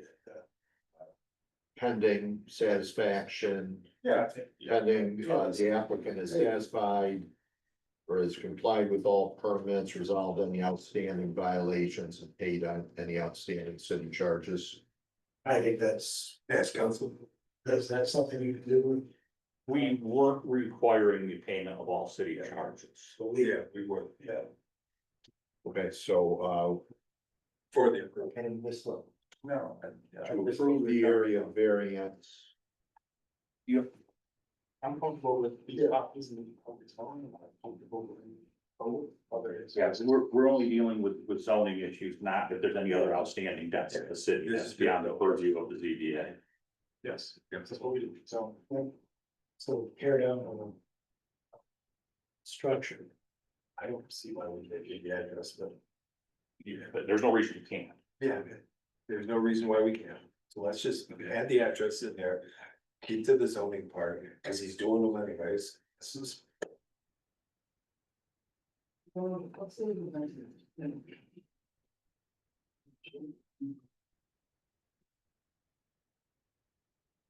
Any area. Something that have a lot of different, it goes beyond codes, it goes beyond. Building or how it works and things, it has to involve the state. How about if we just say completes his demolition permit? Leads his demolition, and he has a permit on file. He does have a permit on file, I agree with that. right, Roy? Yeah. No, Applies for leads the demolition. Right, no, I think we leave that on, we'll leave it to the code department, as far as zoning, it's not something that's and everything. else. Okay, all right, I'm kind of going on Kyle's side here. So we approve it. Or, with the condition that the codes department, is, kept rest of all progress on properties, is that? Yeah, I think we have no. Say in denying it, but I think as working with the city certainly has the right to say no, as up when you apply for a permit based on your past or dangerous other conditions that it needs to be addressed first. So I agree. All right, you kind of follow what we're going on. We're gonna, I've lost the thread. okay. Good thing. Oh, yeah, we haven't been to the whole day, so we don't worry about follow. Entertaining motion to approve variances requested. For Commando Avenue and Bartlett Avenue, Bartlett Street.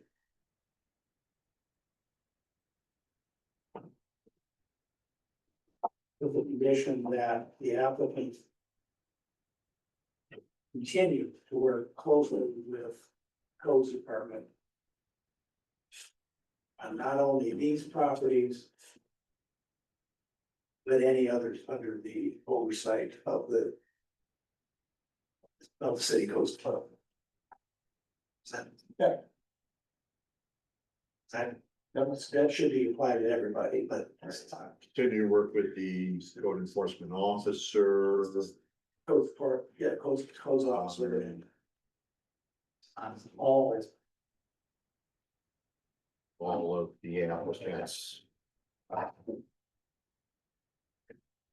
properties that involve that department.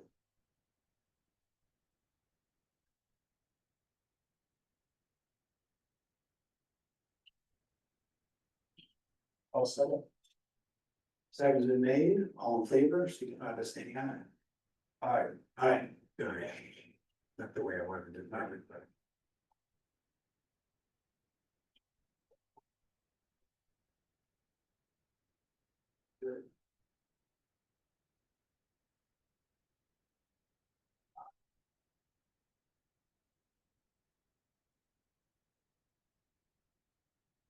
We'll have something for you here momentarily, and We'll type it up. you'll send it off. Thank you, gentlemen, as needed. Very good, we have Vince from. we still got. Oh, we still have one more. Oh, we have, that's right. Earl. The one that was added in, okay, here we go. It's the. 40 Pearl Street. No. 79 Main Street. 79 Excuse that. All right, sorry. I wrote it down on the wrong page, so, yes, go ahead. You're not on the agenda item, so tell us. Yeah, so my wife and I own a business at 79 Main Street. Yep. We opened in 2021 and put up a sign, went through the sign permit process, the historical committee, all of that. Yep. I think there's 23 or 24. Our landlord got a grant to take down the whole facade, redo the facade. So now we need to do signs. I went through the sign permit process, historical committee, and then this time I was told I also need a minor site improvement plan. It was different from the last time we went through, and then I was reading the city charter a little bit. And I guess the reason for me being here is to appeal the interpretation of the need for the minor site plan for the sign that we're putting up. The sign that's going up is free floating plastic letters. We're not doing any lighting. It's just lettering that's going up onto the facade. I'm not the best at speaking in front of people, so I put my. So it's not free floating. It's gonna be attached to. I'm sorry, yes, attached to the Okay. wall mount, yes, All right, good. yes. Can't be worried there. Yeah, no. I put my thoughts into writing. Thank you. I do, yes. Just, We have a copy of this as well. Oh, you have a copy of that? Okay. This is good to have. So, right.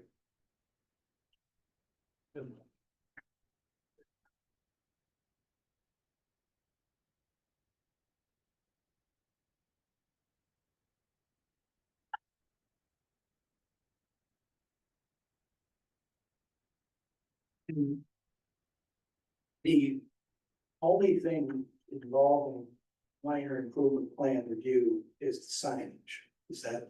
Or is it? That's all, yes, all we're doing is the signage, the wall mounted signage. And it was just my interpretation that a minor plan review was not needed, that it didn't fit any of the requirements. Yeah. I completely sympathize with Mr. Troyer and told him before the meeting that unfortunately I didn't write this statute. My goal is with any statute is you should be able to read it. You shouldn't need to be a lawyer to read it. Unfortunately, this statute is poorly written at best. But it does specifically say in 300-132B that alterations or changes to a facade don't require a site plan review unless they're in a historic district or flood district. I totally agree, the law should say, if you're in a historic district or flood district, you do require it. It shouldn't imply that you require it by a negative, but it does. And that's what we're stuck with. You know, so that being said, if it requires a site plan review, what site plan review does it require? 300-173I says that allows minor improvements or changes to a wall or other things to be approved by the zoning officer and the planning commission chair. I've read Captain Everett's interpretation.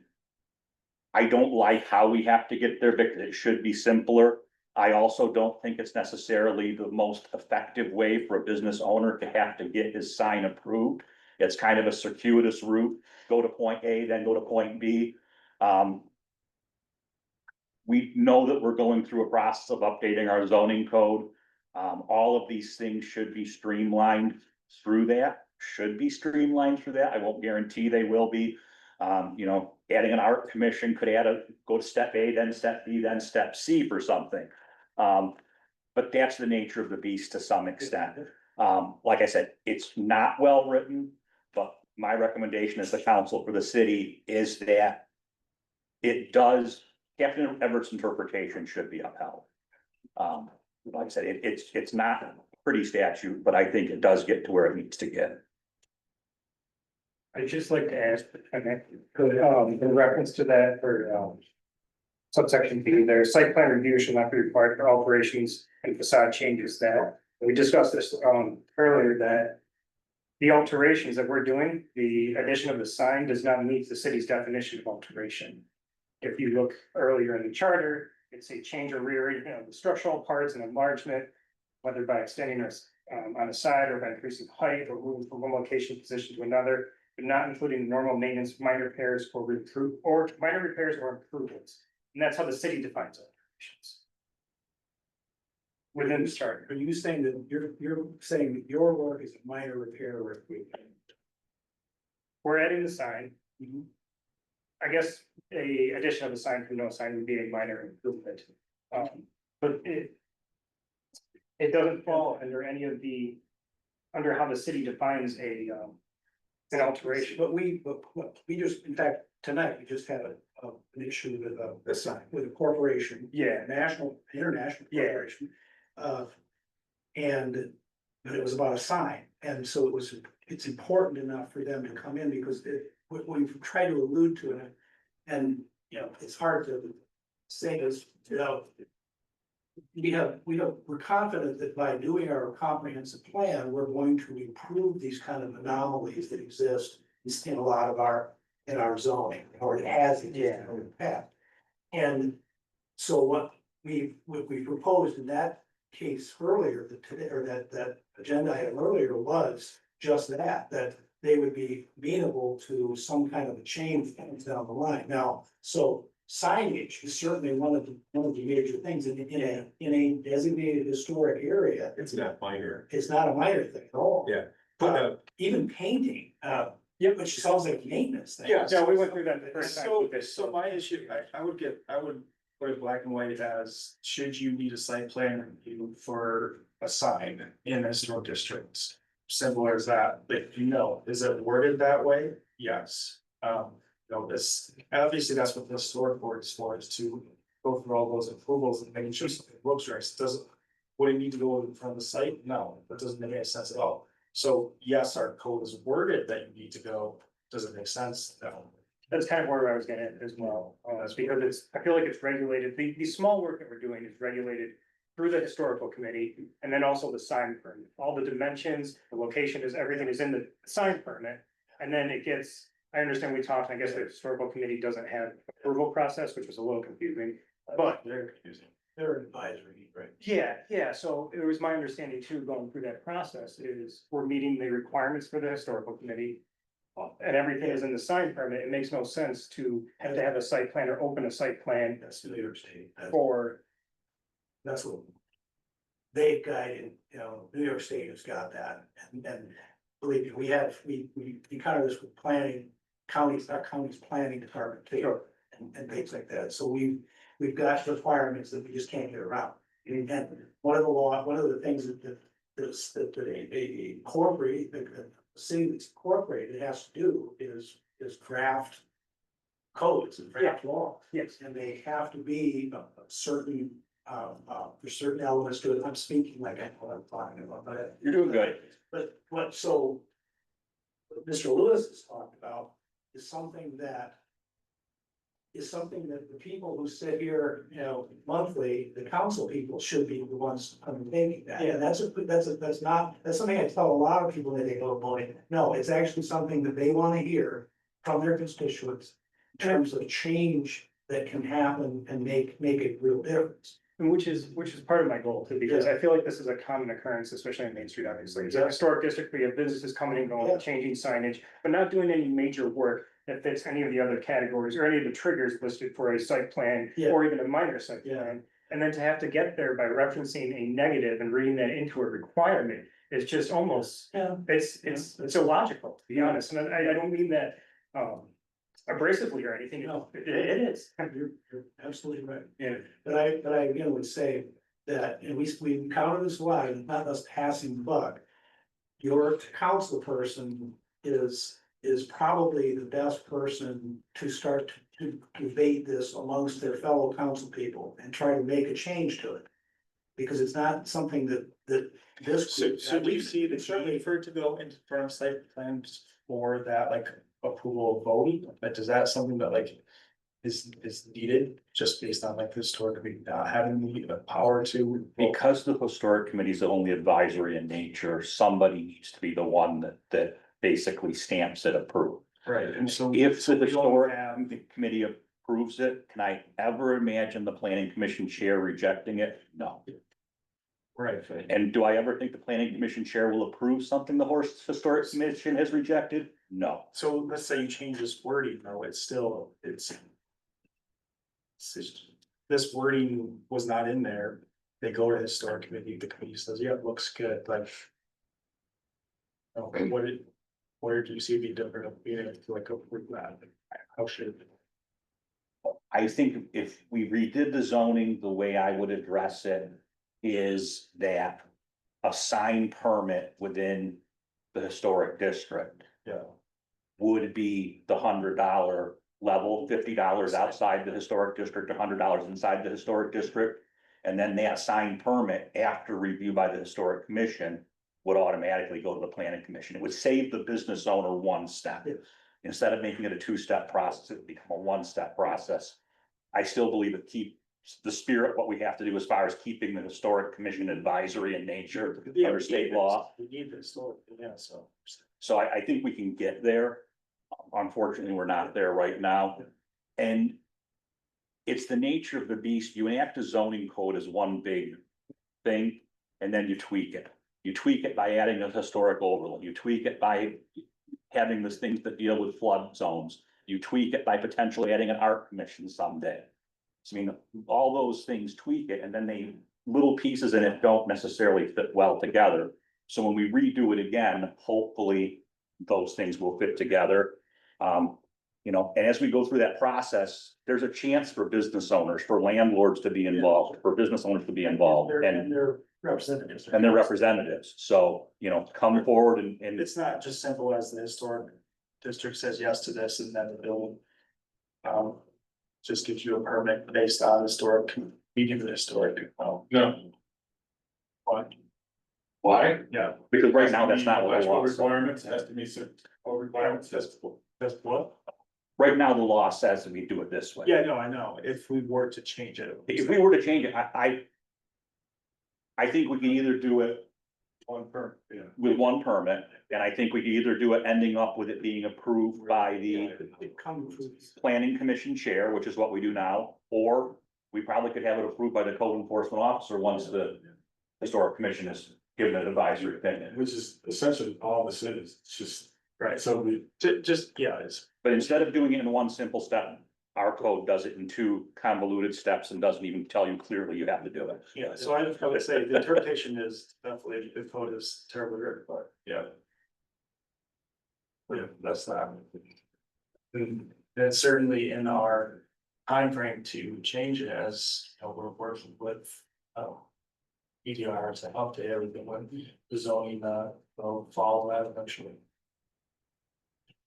So if I get to Frank, we're looking to give an opinion on this, zone or moving it. You guys need to give your interpretation, whether or not you agree with me or you don't. And is it, are we referencing that it's, whether or not it requires Minor site site, review. minor site plan, so 300-137? I. 300-137I is the section that it Thank you. falls under. Is it B3? 300-132 B3, right? Yes, and then the minor site plan provision is 300-137I. Oh, I understand.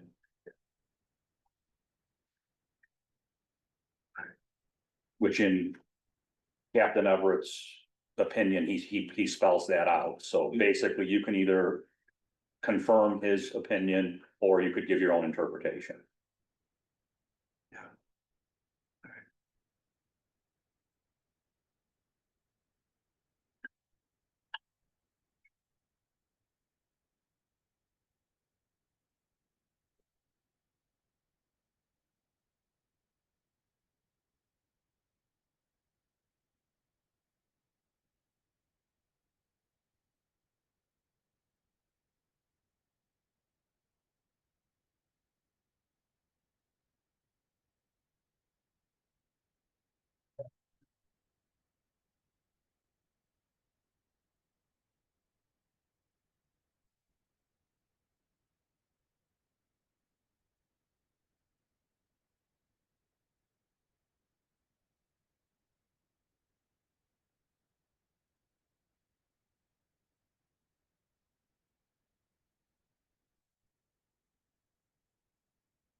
I'm inclined to procedures. Sympathetic with the situation, but, I think if we're gonna be consistent. We've had things like this before, where we've had really valid reasons for making changes, but, the procedure has to follow. I mentioned to our other members too, is that the, council people, your own council people, our own council people, we're residents of the city too. Need to understand that those are the kinds of things that can be straightened out, but they have to be done by council. It's not just showing up for a meeting once a month or not, and doing the basics. And sometimes it's looking at what a constituent has to say and see what can happen. And we can certainly, at this point here, I'm gonna listen to the codes officer. You know,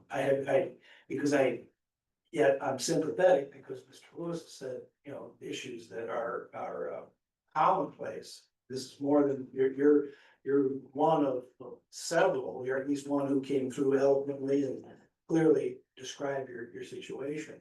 But I think that that what we're here to do is, and Roy will tell you, there's some things where we don't agree, but it's usually something on the site, having to do with the site itself, something unique to that situation as it applies. And that's where I think I have to, this group, and I don't, but you guys. Oh, I agree with Roy.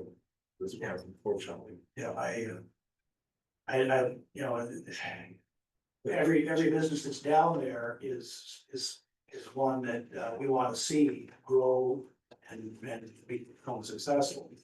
And the more diverse, the better, I think, you know, having on the chamber down there, or nonprofit, or a store like yours or something like that, is it's important. But there has to be consistency. The best way to approach it is maybe to go and see your council person. And share this kind of thing. This is very well done. And then they'll. Yeah, because as far as like getting our laws updated, it's not an easy process, and it requires a lawyer and money, and so, and that's all approved through common council. So that would get that done. I would just like to take a moment to say, I do appreciate this, and like you said, it is really poorly written. But I've consistently done this with everyone in the historical district. Yep. And I do. Yeah, and I would say it would never. I would not try to, I mean. Our comprehensive plans get redone following with our zoning. Yeah. It's gonna say, our zoning law is not gonna get updated. Now, it's gonna get done when it gets redone in December or whenever the comprehensive plan is done, so. All right. However, that there will be a committee, I'm sure, to redo the zoning law, which you are more than.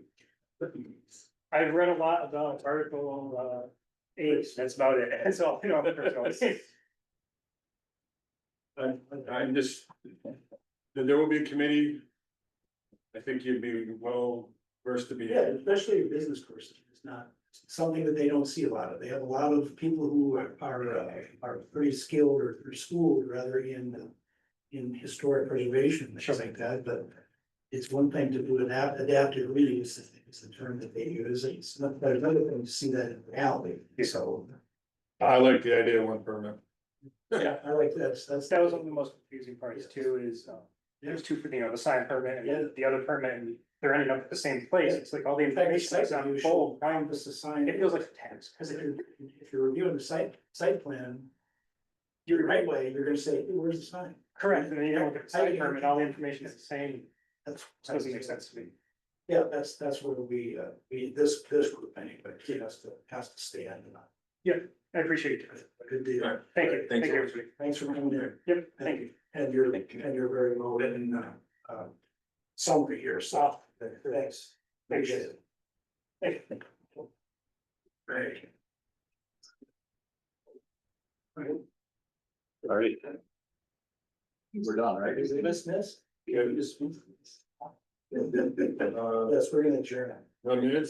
Minutes, yes, minutes. I looked them over, they look great. So who was gonna make the motion was to uphold the interpretation determination of the zoning officer. I'll move it to hold the interpretation. And I'll second.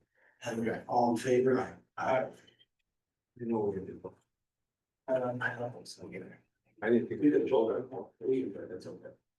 It's, no, Am I All good right. in there? minutes, I looked it over, I didn't see it. I wasn't here, so I have no say in my role here of.